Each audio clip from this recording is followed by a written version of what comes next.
Hello hello.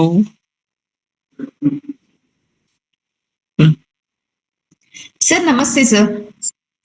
ನಮಸ್ತೆ sir. ನಮಸ್ತೆ madam. ನಮಸ್ತೆ ಸರ್. ಲೇಟ್ ಸರ್ ಪ್ರಾರಂಭ. ನಮಸ್ತೆ ಸರ್. ಡೋನು ಸರ್ ನಮಸ್ತೆ ಸರ್.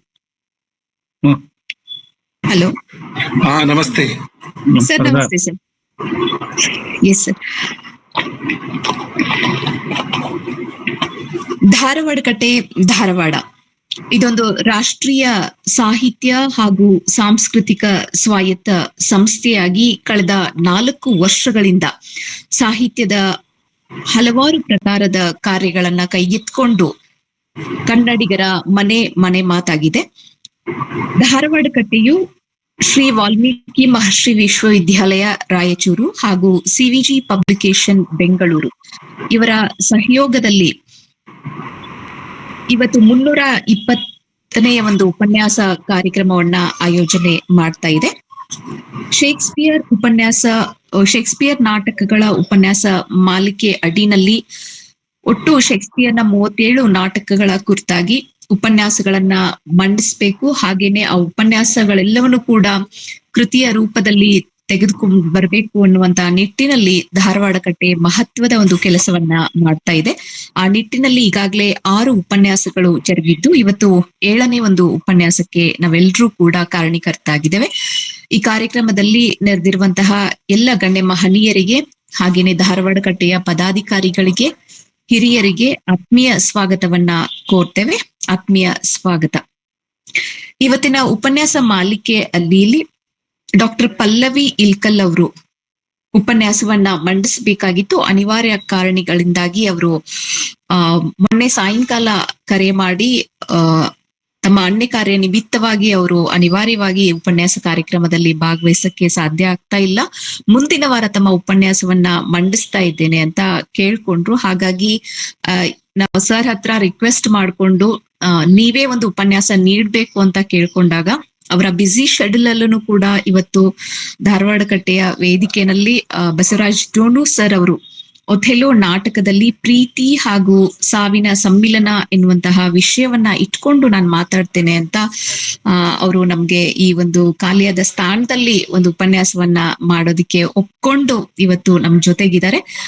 ಸರ್ಗೆ ನಾನು ಬಹಳ ಪ್ರೀತಿಯಿಂದ ಹಾಗೆ ಆತ್ಮೀಯವಾಗಿ ಸ್ವಾಗತವನ್ನ ಕೋರ್ತೇನೆ. ಆತ್ಮೀಯ ಸ್ವಾಗತ ಸರ್.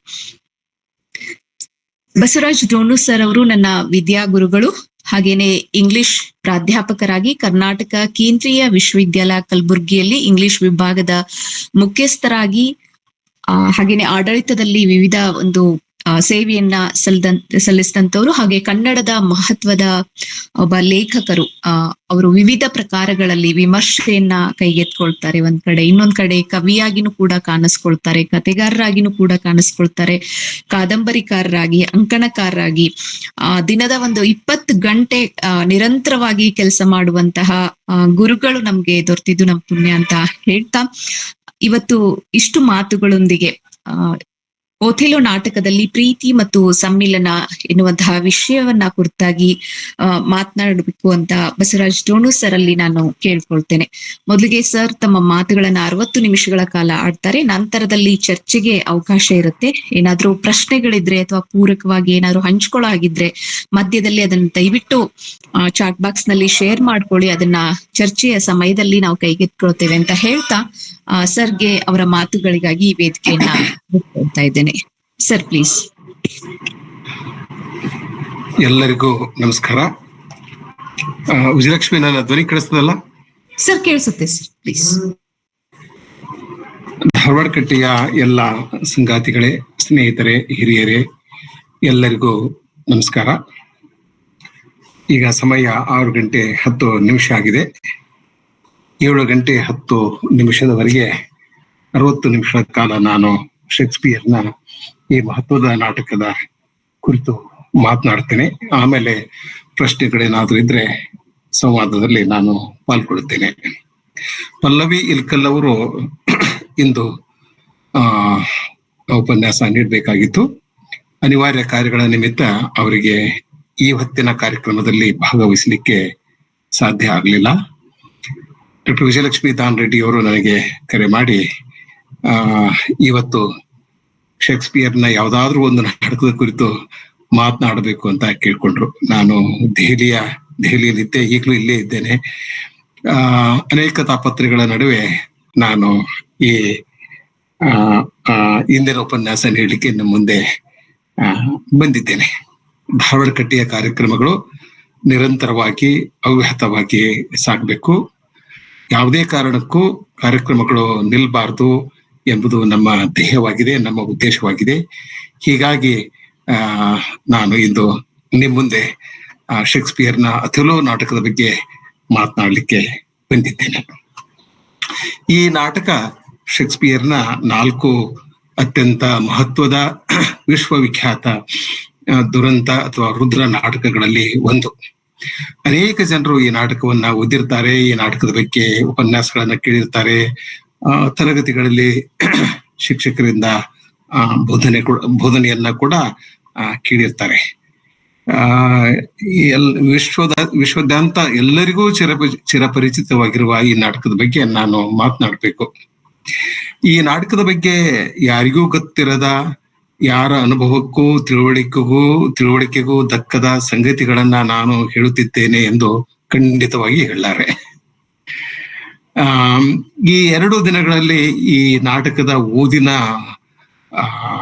ಫಲಶ್ರುತಿಯಾಗಿ ನನಗೆ ದಕ್ಕಿದ ಕೆಲವು ವಿಚಾರಗಳನ್ನ ನಿಮ್ಮೊಂದಿಗೆ ಹಂಚಿಕೊಡ್ತೇನೆ. ನಾನು ಇಡೀ ನಾಟಕದ ಬಗ್ಗೆ ಮಾತನಾಡುವುದಿಲ್ಲ. ಕೊನೆಯ ಅಂಕದ 2 ದೃಶ್ಯಗಳನ್ನ ಗಮನದಲ್ಲಿಟ್ಟುಕೊಂಡು, ಕೇಂದ್ರದಲ್ಲಿಟ್ಟುಕೊಂಡು ನನ್ನ ಮಾತುಗಳನ್ನ ನಾನು ಆಡ್ತೇನೆ. ಸಾಂದರ್ಭಿಕವಾಗಿ ಈ ನಾಟಕದ ಮುಖ್ಯ ವಸ್ತುವಿನ ಬಗ್ಗೆ ಕೆಲವು ಮಾತುಗಳನ್ನ ಆಡ್ಬೋದು. ನನ್ನ ಎಲ್ಲ ಮಾತುಗಳು, ನನ್ನ ಎಲ್ಲ ಗಮನ ಈ ಮಹತ್ವದ ನಾಟಕದ ಕೊನೆಯ ಅಂಕಿನ 2 ದೃಶ್ಯಗಳ ಮೇಲೆ ಕೇಂದ್ರೀಕೃತಗೊಂಡಿರ್ತದೆ. ನನಗೆ ಬಹಳ ಇಷ್ಟವಾದ ನಾಟಕ. ಕೊನೆಯ ಅಂಕವನ್ನ ನಾನು ಅನೇಕ ಸಲ ಓದಿದ್ದೇನೆ. ಇಡೀ ನಾಟಕವನ್ನ ನಾನು ಒಂದು 7-8 ಸಲ ಓದಿರ್ಬಹುದು. ಕೊನೆಯ ಅಂಕವನ್ನ ನಾನು ಆಗಾಗ ಓದ್ತಾ ಇರ್ತೇನೆ. ಎಸ್ಪೆಷಲಿ 2ನೇಯ ದೃಶ್ಯ, 5ನೇಯ ಅಂಕದ 2ನೇಯ ದೃಶ್ಯವನ್ನ ನಾನು ಅನೇಕ ಸಲ ಓದಿದ್ದೇನೆ. ಡೆಸ್ಡೆಮೊನಾ ಮತ್ತು ಒಥೆಲೋ ಇಬ್ಬರ ನಡುವಿನ ಒಂದು ಸಂಭಾಷಣೆ, ಅದು ಕೊಲೆಯಲ್ಲಿ ಹತ್ಯೆಯಲ್ಲಿ ಕೊನೆಗೊಳ್ಳುತ್ತದೆ. ಆ ಇಬ್ಬರ ನಡುವಿನ ಭಾವನಾತ್ಮಕವಾದ ಸನ್ನಿವೇಶವನ್ನ ನಾನು ಅನೇಕ ಸಲ ಓದಿದ್ದೇನೆ. ಓದಿದಾಗೊಮ್ಮೆ ನಾನು ಕಣ್ಣೀರು ಹಾಕಿದ್ದೇನೆ. ಅಷ್ಟು ಅದ್ಭುತವಾದಂತಹ ದೃಶ್ಯ ಇದು. ಪ್ರಾರಂಭದಲ್ಲಿ ಒಂದು 10 ನಿಮಿಷ ಸುಮ್ಮನೆ ಪೀಠಿಕೆ ಸ್ವರೂಪದಲ್ಲಿ ಕೆಲವು ಮಾತುಗಳನ್ನ ನಾನು ಆಡ್ತೇನೆ. ಶೇಕ್ಸ್ಪಿಯರ್ನ ಬೇರೆ ನಾಟಕಗಳ ಬಗ್ಗೆ, ಅವನ ನಾಟ್ಯ ಪ್ರತಿಭೆಯ ಬಗ್ಗೆ, ಅವನ ಭಾಷೆಯ ಬಗ್ಗೆ, ಅವನ ಸೃಜನಾತ್ಮಕ ಶಕ್ತಿಯ ಬಗ್ಗೆ ನಾನು ವಿಶೇಷವಾಗಿ ಮಾತನಾಡುತ್ತಿಲ್ಲ. ಪ್ರತಿ ವಾರ ನಾನು ಇಂಥ ಸಂಗತಿಗಳ ಬಗ್ಗೆ ಮಾತನಾಡ್ತಾ ಇರ್ತೇನೆ. ಇವತ್ತು ನಾನು ಕೇವಲ ಒಥೆಲೋ ನಾಟಕದ ಕೊನೆಯ ದೃಶ್ಯದ ಸುತ್ತಮುತ್ತ ನನ್ನ ಮಾತುಗಳು ಇರ್ತವೆ. ಅದಕ್ಕೆ ಪೂರಕವಾಗಿ, ಅದಕ್ಕೆ ಪೀಠಿಕೆಯಾಗಿ ಕೆಲವು ಮಾತುಗಳು. ಇದು ಒಥೆಲೋ ಶೇಕ್ಸ್ಪಿಯರ್ನ ಕಲ್ಪನೆಯ ಕೂಸಲ್ಲ. It's not this is not the story that he invented. ಈ ಕಥೆಯನ್ನ ಅವನು ಹುಟ್ಟು ಹಾಕಿಲ್ಲ. ಇದು ಸಂಪೂರ್ಣವಾಗಿ ಕಾಲ್ಪನಿಕ ಕಥೆಯೂ ಅಲ್ಲ. ಈ ಕಥೆಗೆ ಒಂದು ಆಧಾರವಿದೆ. ಅನೇಕ ಜನರಿಗೆ ಅದು ಗೊತ್ತಿದೆ. ಜಿರಾಲ್ಡ್ ಶಿಂಥಿಯೋ ಅಂತಕ್ಕಂಥ ಒಬ್ಬ ಇಟಲಿಯ ಲೇಖಕ ಒಂದು ಗದ್ಯ ಬರಹವನ್ನ ಪ್ರಕಟಿಸಿದ 16ನೇ ಶತಮಾನದಲ್ಲಿ. ಈ ನಾಟಕ ಬರುವ 20-30 ವರ್ಷಗಳ ಮೊದಲು. ಎ ಮೂರಿಶ್ ಕ್ಯಾಪ್ಟನ್, ಅದು ಇಟಲಿಯ ಗದ್ಯ ಕಥೆ. A Moorish MOORISH, A Moorish captain ಅಂತಕ್ಕಂಥ ಒಂದು ಗದ್ಯ ಕಥೆ ಇದು. ಈ ಕಥೆಯೇ ಶೇಕ್ಸ್ಪಿಯರ್ನ ನಾಟಕದ ಮೂಲ. ಶೇಕ್ಸ್ಪಿಯರ್ನ ಅಥೆಲೋ ನಾಟಕಕ್ಕೂ ಮತ್ತು ಈ ಶಿಂಥಿಯೋ ಬರೆದ ಎ ಮೂರಿಶ್ ಕ್ಯಾಪ್ಟನ್ ಗದ್ಯ ಬರಹಕ್ಕೂ ಅಜಗಜಾಂತರ ವ್ಯತ್ಯಾಸವಿದೆ, ಬಹಳ ವ್ಯತ್ಯಾಸವಿದೆ. ಅಲ್ಲಿ ಆ ಎಲ್ಲ ವಿವರಗಳನ್ನ ನಾನು ಕೊಡ್ಲಿಕ್ಕೆ ಹೋಗುದಿಲ್ಲ. ಕೇವಲ 1-2 ಸಂಗತಿಗಳನ್ನ ನಾನು ತಿಳಿಸ್ತೇನೆ. ಇಟಲಿಯ ಗದ್ಯ ಕಥೆಯಲ್ಲಿ ಏನಾಗ್ತದೆ ಅಂತಂದ್ರೆ, ಇದೇ ಕಥೆ ಇರ್ತದೆ ಅಲ್ಲಿನೂ ಕೂಡ. ಅವನು ಈ ಒಥೆಲೋ ಉಸುಕು ತುಂಬಿದ ಚೀಲದಿಂದ ಅವಳಿಗೆ ಹೊಡಿತಾನೆ. ಮನೆಯ ಮೇಲ್ಛಾವಣಿ ಬಿದ್ದು ಅವಳು ಸಾವನ್ನಪ್ತಾಳೆ. ಅಂದ್ರೆ ಅತ್ಯಂತ ಕ್ರೂರವಾಗಿ ಅವಳು ಸಾಯ್ತಾಳೆ ಗದ್ಯ ಕಥೆಯಲ್ಲಿ. ಆದ್ರೆ ಶೇಕ್ಸ್ಪಿಯರ್ ನಾಟಕದಲ್ಲಿ ಒಥೆಲೋ ಡೆಸ್ಡೆಮೋಳನ್ನ ತಲೆದಿಂಬಿನಿಂದ ಕರವಸ್ತ್ರದಿಂದ ಕೊಲ್ಲೋದಿಲ್ಲ. ಅನೇಕ ಸಲ ಹೇಳ್ತಾರೆ ಅವ್ನು he killed his wife with the kerchief that he gifted ಅಂತ ಹೇಳ್ತಾರೆ. ನೀವು ಆ ನಾಟಕವನ್ನು ಓದಿದ್ರೆ ಅವನು ಕರ್ಚೀಫ್ನಿಂದ ಅಂದ್ರೆ ಆ ರುಮಾಲಿನಿಂದ ಕರವಸ್ತ್ರದಿಂದ ಅವಳನ್ನ ಕೊಲ್ಲೋದಿಲ್ಲ, ತಲೆದಿಂಬಿನಿಂದ ಕೊಂದ ಅಂತ ನಾವು ಊಹಿಸ್ಕೊಳ್ಬಹುದು. ಅಥವಾ ಈ ಬೆಡ್ ಕ್ಲಾತ್ಸ್ ದಿಂದ ಅವಳನ್ನ ಅವಳ ಅವಳ ಕತ್ತನ್ನ ಹಿಸುಗೆ ಸಾಯಿಸಿದ ಅಂತ ನಾವು ಅಂದ್ಕೋಬಹುದು. ಆದ್ರೆ ಪ್ರಶ್ನೆ ಇರೋದು, ಈ ರುಮಾಲಿಗೆ ಏಕೆ ಶೇಕ್ಸ್ಪಿಯರ್ ಅಷ್ಟು ಮಹತ್ವ ನೀಡಿದ ಅನ್ನೋದು ಒಂದು ಪ್ರಶ್ನೆ. ಅದಕ್ಕೆ ಒಂದು ಸಣ್ಣ ಕಥೆ ಇದೆ. ಅದೇನಂದ್ರೆ, ಈಜಿಪ್ತಿನ ಮಾಂತ್ರಿಕ ಶಕ್ತಿ ಹೊಂದಿದ ಒಬ್ಬ ಮಹಿಳೆ ಈ ರುಮಾಲನ್ನ, ಕರವಸ್ತ್ರವನ್ನ ಒಥೆಲೋನ ತಾಯಿಗೆ ಕೊಟ್ಟಿರ್ತಾಳೆ. ಒಂದು ನಂಬಿಕೆ ಏನಿತ್ತು ಅಂದ್ರೆ, ಇದನ್ನ ಯಾರು ಸರಿಯಾಗಿ ರಕ್ಷಣೆ ಮಾಡುತ್ತಾರೆಯೋ ಅವರು ಆ ಮಹಿಳೆ ತನ್ನ ಪತಿಯ ಪ್ರೀತಿಯನ್ನ ಕಾಪಾಡ್ತಾಳೆ ಅಂತಕ್ಕಂಥ ಒಂದು ನಂಬಿಕೆ ಇತ್ತು. ಹೀಗಾಗಿ ಈ ರುಮಾಲು ಅಥವಾ ಕರವಸ್ತ್ರ ಡೆಸ್ಡೆಮೋನಾಳ ಪ್ರೀತಿಯ ಮತ್ತು ಒಥೆಲೋನ ಪ್ರತಿಷ್ಠೆಯ ಪ್ರತಿನಿಧಿಯಾಗಿ ಕಾಣಿಸ್ತದೆ. ಹೀಗಾಗಿ ಕರವಸ್ತ್ರ ಅವಳು ಕಳೆದುಕೊಂಡಾಳ ಅಂತಂದ್ರೆ ಅವಳು ಶೀಲವನ್ನೇ ಕಳೆದುಕೊಂಡಿದ್ದಾಳೆ ಅಂತಕ್ಕಂಥ ತೀರ್ಮಾನಕ್ಕೆ ಅವನು ಸರಳವಾಗಿ ಬಂದ್ಬಿಡ್ತಾನೆ.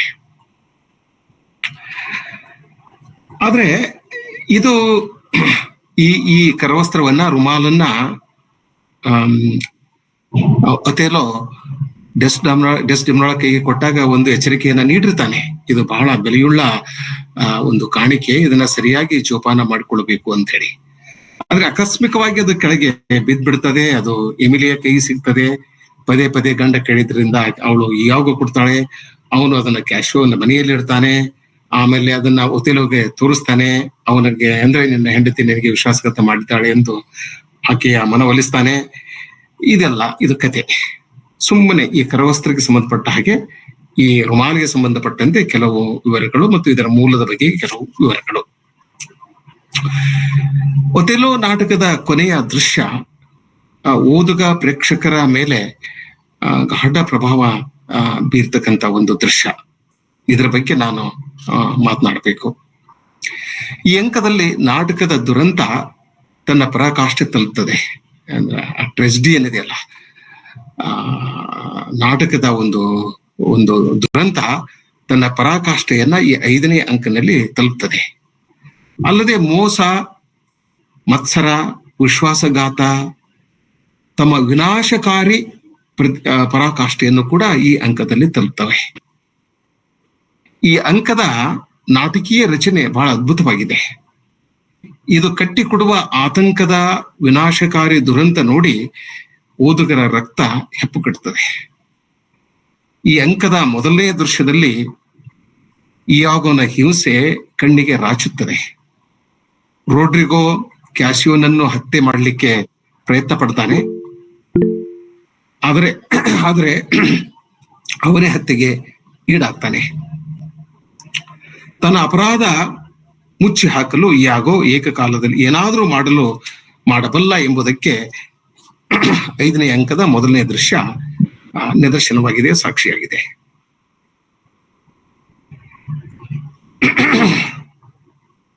ಎರಡನೇ ಅಂಕಗೆ ನಾನು ಬರ್ತೇನೆ.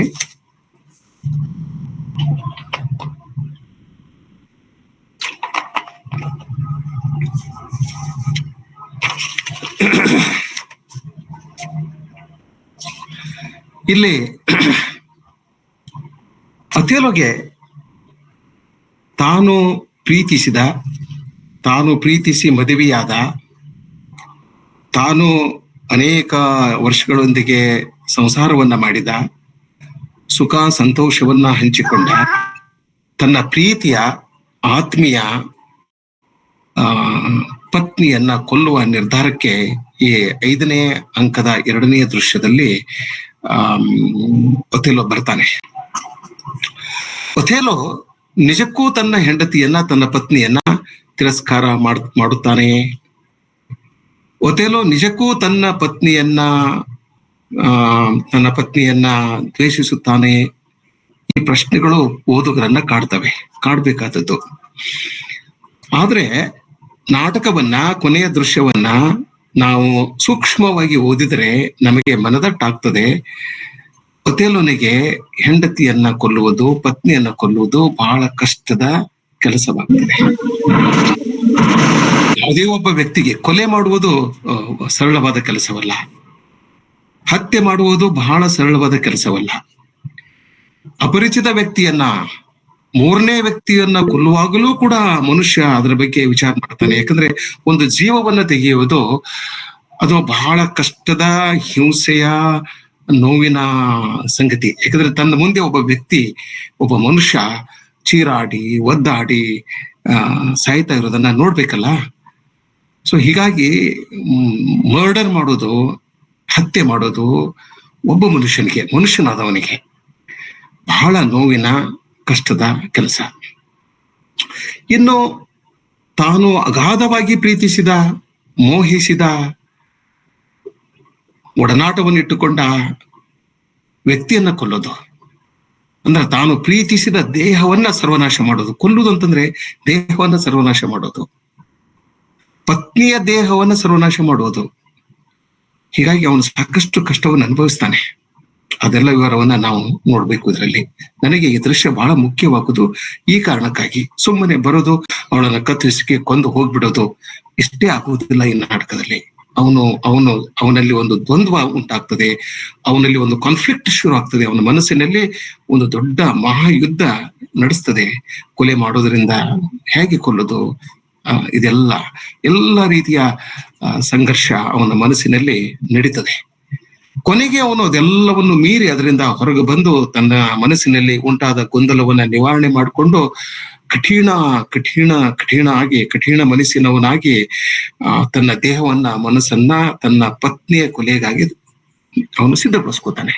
ಆ ಪ್ರೊಸೆಸ್ ಏನಿದೆಯಲ್ಲ, ಆ ಪ್ರೊಸೆಸ್ ಬಹಳ ಮಹತ್ವದ್ದು ಈ ನಾಟಕವನ್ನು ಅರ್ಥ ಮಾಡ್ಕೊಳ್ಳಿಕ್ಕೆ. ಹೀಗಾಗಿ ಈ ಡೆಸ್ಡೆಮೊನಾಳ ಶಯನ ಗ್ರಹದ ದೃಶ್ಯ, ಅವಳ ಮಲಗುವ ಕೋಣೆಯಲ್ಲಿನ ದೃಶ್ಯ, ಎರಡನೆಯ ದೃಶ್ಯ, 5ನೇ ಅಂಕ, ಇದು ನಮ್ಮ ಮನ ಕಲುಕುತ್ತದೆ ಮತ್ತು ನಮ್ಮ ಕಣ್ಣೀರ ಕಟ್ಟಿ ಪಡೆಯುತ್ತದೆ ಅಂತ ಅದ್ಭುತವಾದಂತಹ ಒಂದು ದೃಶ್ಯ. ಆದ್ರೆ ನಾವು ಓದುವಾಗ ಆ ಪಾತ್ರದೊಂದಿಗೆ, ಆ ಸನ್ನಿವೇಶದೊಂದಿಗೆ, ಆ ಸಮಸ್ಯೆಯೊಂದಿಗೆ ನಮ್ಮನ್ನು ನಾವು ಬಹಳ ತೀವ್ರವಾಗಿ ಮಾನಸಿಕವಾಗಿ ನಾವು ಅದರೊಂದಿಗೆ ಒಟ್ಟುಗೂಡಿದಾಗ ನಿಜಕ್ಕೂ ನಮ್ಮ ಮನ ಕದಲ್ತದೆ ಮತ್ತು ನಮ್ಮ ಕಣ್ಣೀರ ಕಟ್ಟೆ ಒಡೆಯುತ್ತದೆ. ಅವನಿಗೆ ಸ್ಪಷ್ಟವಾಗಿ ಅನಿಸ್ಬಿಟ್ಟಿದೆ, ಒಥೆಲೋನಿಗೆ, ನನ್ನ ಪತ್ನಿ ನನಗೆ ನಿಷ್ಠಳಾಗಿಲ್ಲ. ಇದು ಬಹಳ ಯಾವುದೇ ಒಬ್ಬ ಪುರುಷನನ್ನ ಅಗಾಧವಾದ ಚಿಂತನೆಗೆ ಹಚ್ಚುವ ಒಂದು ಸಂಗತಿ. ತನ್ನ ಪತ್ನಿ ತನಗೆ ನಿಷ್ಠವಾಗಿಲ್ಲ, ತನಗೆ ವಿಶ್ವಾಸಘಾತ ಮಾಡಿದ್ದಾಳೆ ಎಂದು ಒಥೆಲೋ ಕೇವಲ ಆರೋಪ ಮಾಡೋದಿಲ್ಲ, ಅವನು ಅದನ್ನ ನಂಬಿ ಬಿಟ್ಟಿರ್ತಾನೆ. ಆರೋಪ ಮಾಡುವುದು ಬೇರೆ, ನಂಬುವುದು ಬೇರೆ. ಅವನ ಮನಸ್ಸಿಗೆ ಖಚಿತವಾಗಿರ್ತದೆ, ಅವನಿಗೆ ಮನವರಿಕೆ ಆಗಿರ್ತದೆ. ಏನಂತಂದ್ರೆ, ತಾನು ಪ್ರೀತಿಸಿದ ತನ್ನ ಪ್ರೀತಿಯ ಮಡದಿ ಡೆಸ್ಡೆಮೊನಾ ತನಗೆ ವಿಶ್ವಾಸಘಾತ ಮಾಡಿ ತನ್ನ ಕೈ ಕೆಳಗೆ ಕೆಲಸ ಮಾಡುವ ಕ್ಯಾಶಿಯೋನೊಂದಿಗೆ ಅನೈತಿಕ ಸಂಬಂಧವನ್ನ ಇಟ್ಟುಕೊಂಡಿದ್ದಾಳೆ ಎಂದು ಅವನಿಗೆ ಮನವರಿಕೆ ಆಗಿಬಿಟ್ಟಿರ್ತದೆ. ಹೀಗಾಗಿ ವಿಶ್ವಾಸಘಾತವಾಗಿದೆ. ಶೇಕ್ಸ್ಪಿಯರ್ನ ಅನೇಕ ನಾಟಕಗಳಲ್ಲಿ ಈ ಮಾತು ಮತ್ತೆ ಮತ್ತೆ ನಾವು ಓದ್ಬಹುದು, ವಿಶ್ವಾಸಘಾತ. ಆದ್ರೆ ಅವಳು ತನ್ನ ಮುಗ್ಧತೆಯನ್ನ ಪ್ರದರ್ಶನ ಮಾಡ್ತಾಳೆ.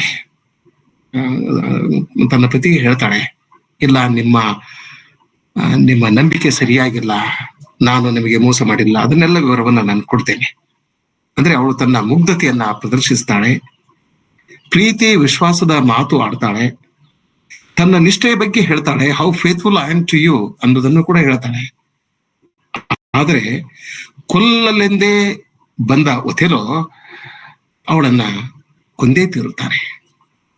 ಅವಳ ಬೆಡ್ರೂಮಿಗೆ ಬರುವ ದೃಶ್ಯನದಲ್ಲ, ಅವಳ ಶಯನ ಗೃಹವನ್ನ ಪ್ರವೇಶಿಸುವಾಗ ಅವನು ತನ್ನ ಮನಸ್ಸಿನಲ್ಲಿ ಒಂದು ದೃಢ ನಿರ್ಧಾರ ತೆಗೆದುಕೊಂಡೇ ಬಂದಿರ್ತಾನೆ, ನಾನು ಅವಳನ್ನ ಕೊಂದೇ ಈ ಕೋಣೆಯಿಂದ ಹೊರಗೆ ಹೋಗುವುದು ಅಂತ. ಕೊನೆಯ ಅಂಕದಲ್ಲಿ ತೀವ್ರವಾದಂತಹ ಪ್ರೀತಿ, ಅಲ್ಲಿ ಎರಡೂ ಇದೆ. ಅದನ್ನ ನೋಡೋಣ ಆಮೇಲೆ. ತೀವ್ರವಾದ ಪ್ರೀತಿ, ಈಗಲೂ ಅವಳನ್ನ ಪ್ರೀತಿಸ್ತಾ ಇರ್ತಾನೆ. ಅವನು ಹೇಳ್ತಾನೆ, I kiss the before I kill the ಅಂತ ಹೇಳ್ತಾನೆ.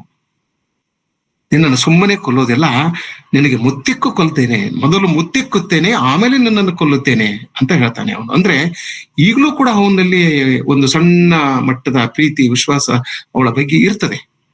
ಆದ್ರೆ ಈ ಇಯಾಗೋನ ಕಾರಸ್ಥನದಿಂದಾಗಿ ಅವನ ಪ್ರೀತಿ, ಒಥೆಲೋನ ಪ್ರೀತಿ ವಿಶ್ವಾಸ ದ್ವೇಷವಾಗಿ, ಪ್ರತೀಕಾರವಾಗಿ ಮಾರ್ಪಾಡು ಹೊಂದಿರ್ತದೆ. ಈ ಲವ್ ಅನ್ನೋದೇನಿದೆಯಲ್ಲ, ಅದು ದ್ವೇಷವಾಗಿ, ಪ್ರತೀಕಾರವಾಗಿ ಮಾರ್ಪಟ್ಟಿರ್ತದೆ. ಹೀಗಾಗಿ ಕೊನೆ ಅಂಕದಲ್ಲಿ ತೀವ್ರವಾದ ಪ್ರೀತಿ ಮತ್ತು ತಪ್ಪಿಸಲಾಗದ ಸಾವು ಸಮ್ಮಿಲನಗೊಂಡಿವೆ. This is the union of love, intense love and inevitable death. ಈ ಸಾವನ್ನ ತಪ್ಪಿಸಲಿಕ್ಕೆ ಯಾರಿಂದಲೂ ಸಾಧ್ಯ ಇಲ್ಲ. She is destined to die. ಸಾಯುವುದು ಅವಳ ವಿಧಿ ನಿಯಮ. ಇದು ವಿಧಿ ನಿಯಮ, ಅವಳ ಹಣೆ ಬರಹದಲ್ಲಿದೆ. ಅವಳು ಸಾಯಲೇಬೇಕು. ಒಂದು ಕಡೆ ಸಾವು, ತಪ್ಪಿಸಲಾಗದ ಸಾವು, ಇನ್ಎವಿಟಬಲ್ ಡೆತ್. ಇನ್ನೊಂದು ಕಡೆ ಅದ್ಭುತವಾದ ತೀವ್ರವಾದ ಪ್ರೀತಿ. ಇವೆರಡೂ ಈ ಕೊನೆಯ ದೃಶ್ಯದಲ್ಲಿ ಸಮ್ಮಿಲನಗೊಂಡಿವೆ. ದುರಂತ ನಾಯಕನ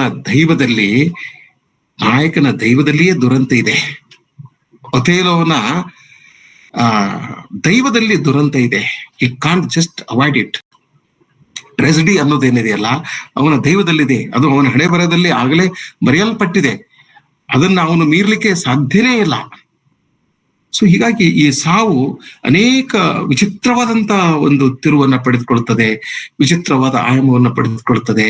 ಒಂದು ಅರ್ಧ ಗಂಟೆ, 1 ಗಂಟೆಯ ಅವಧಿಯಲ್ಲಿ ಈ ಅಧಿಕಾರಿಯ ಮನೆಯಲ್ಲಿ ಅವನ ಹೆಂಡತಿಯ ಪತ್ನಿಯ ಶಯನ ಗೃಹದಲ್ಲಿ ವಿಚಿತ್ರವಾದಂತ, ಮೈ ನಡುಗುವಂತ, ಹೃದಯ ಒಡೆದು ಹೋಗುವಂತ ಒಂದು ಒಂದು ಒಂದು ದುರಂತಮಯವಾದ ದೃಶ್ಯ ತಂತಾನೆ ಬಿಚ್ಕೊಂಡ್ ಬಿಡ್ತದೆ. ಒಂದು ಕಡೆ ಪ್ರತಿಷ್ಠೆ ಇದೆ, ಆನರ್, ಪ್ರತಿಷ್ಠೆ. ಯಾಕಂದ್ರೆ ಒಥೇಲೋ ಒಬ್ಬ ಸಾಮಾನ್ಯ ಮನುಷ್ಯನಲ್ಲ, ಅವನೊಬ್ಬ ಸಾಮಾನ್ಯ ಸೈನ್ಯಾಧಿಕಾರಿ ಅಲ್ಲ, ಅವನ ದೊಡ್ಡ ಅಧಿಕಾರಿ, ದೊಡ್ಡ ಹುದ್ದೆಯಲ್ಲಿದ್ದಾನೆ, ವೆನಿಸ್ನಲ್ಲಿ ದೊಡ್ಡ ಹುದ್ದೆಯಲ್ಲಿದ್ದಾನೆ. ಅವನಿಗೆ ಸಾಮಾಜಿಕ ಪ್ರತಿಷ್ಠೆ ಇದೆ. ಯಾರಾದ್ರೂ ಏನು ನಿನ್ನ ಮಡದಿ ಕ್ಯಾಶಿಯೋನ್ ಜೊತೆ ಇದ್ದಾಳೆ ಅಂತಂದ್ರೆ ಅವನಿಗೆ ಏನಾಗ್ಬಾರ್ದು. ಹೀಗಾಗಿ ಅವನಿಗೆ ಇದೊಂದು ಪ್ರತಿಷ್ಠೆಯ ಪ್ರಶ್ನೆ. ಪುರುಷರು ಪ್ರತಿಷ್ಠೆಗಾಗಿ ಹೆಚ್ಚು ಕೊಲೆಗಳನ್ನ ಮಾಡ್ತಾರೆ. ಅದ್ರ ಬಗ್ಗೆ ನಾನು ವಿವರಿಸ್ಲಿಕ್ಕೆ ಹೋಗೋದಿಲ್ಲ. ಸೊ ಒಂದು ಕಡೆ ಪ್ರತಿಷ್ಠೆ ಇದೆ, ಇನ್ನೊಂದು ಕಡೆ ಜಸ್ಟಿಸ್ ಇದೆ, ನ್ಯಾಯ. ಯಾಕೆಂದ್ರೆ ಒಬ್ಬ ಈ ವೆನಿಸ್ದ ಸೈನ್ಯಾಧಿಕಾರಿಯಾಗಿ ಅವನು ನ್ಯಾಯವನ್ನು ಎತ್ತಿ ಹಿಡಿಬೇಕು ಅಂದ್ರೆ ತನ್ನ ಪತ್ನಿಯನ್ನ ಅವನು ಸಿಗಿದು ಹಾಕ್ಬೇಕು, ಕೊಂದು ಹಾಕ್ಬೇಕು.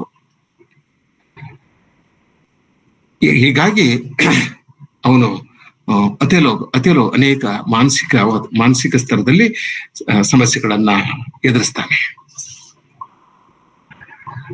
ಆದ್ರೆ ತಾನು ಪ್ರೀತಿಸಿದವಳನ್ನೇ ಕೊಲ್ಲುವುದು ಪ್ರೀತಿ ಮತ್ತು ಸಾವಿನ ದುರಂತವನ್ನು ಪರಾಕಾಷ್ಠೆಗೆ ತೆಗೆದುಕೊಂಡು ಹೋಗ್ತದೆ. It doesn't kill any third person. ತಾನು ಬಹಳ ತೀವ್ರವಾಗಿ ಪ್ಯಾಷನೇಟ್ ಆಗಿ ಅವಳನ್ನ ಪ್ರೀತಿ ಮಾಡಿ, ಎಲ್ಲ ವಿರೋಧದ ನಡುವೆ, ತನ್ನ ಹೆಂಡತಿಯ ತಂದೆಯ ವಿರೋಧದ ನಡುವೆ ಅವಳನ್ನ ಮದುವೆ ಆಗಿ ಇಷ್ಟೆಲ್ಲ ಸಾಹಸ ಪಟ್ಟಿರ್ತಾನೆ. ಅವನು ಮದುವೆ ಆದ ಮೇಲೆ ಅನೇಕ ಒಳ್ಳೆಯ ಕೆಲಸಗಳಾಗಿರ್ತವೆ. ಅವನು ಬಡ್ತಿ ಹೊಂತಾನೆ, ಅನೇಕ ಯುದ್ಧಗಳಲ್ಲಿ ಜಯಶೀಲನಾಗಿರ್ತಾನೆ, ಸಾಮಾಜಿಕ ಪ್ರತಿಷ್ಠೆಯನ್ನ ಪಡೆದುಕೊಂಡಿರ್ತಾನೆ, ದೊರೆಯ ವಿಶ್ವಾಸವನ್ನ ಪಡೆದುಕೊಂಡಿರ್ತಾನೆ. ಇಂಥ ಹೊತ್ತಿನಲ್ಲಿ ಅವನ ಜೀವನದಲ್ಲಿ ಇಂಥ ಒಂದು ಘಟನೆ ನಡೆದು ಹೋಗ್ತದೆ. ಇದಕ್ಕೆಲ್ಲ ಕಾರಣ Iago is also a titanic villain. ಬಹಳ ಅಪಾಯಕಾರಿ, ಭಯಾನಕವಾದಂತ ಒಬ್ಬ ವಿಲನ್. ಯಾಕೆಂದ್ರೆ ಪತಿ ಪತ್ನಿಯರ ನಡುವೆ ಕೇವಲ ವೈಮನಸ್ಸು ಉಂಟು ಮಾಡುವುದಿಲ್ಲ, ಮತಭೇದವನ್ನ ಉಂಟು ಮಾಡುವುದಿಲ್ಲ.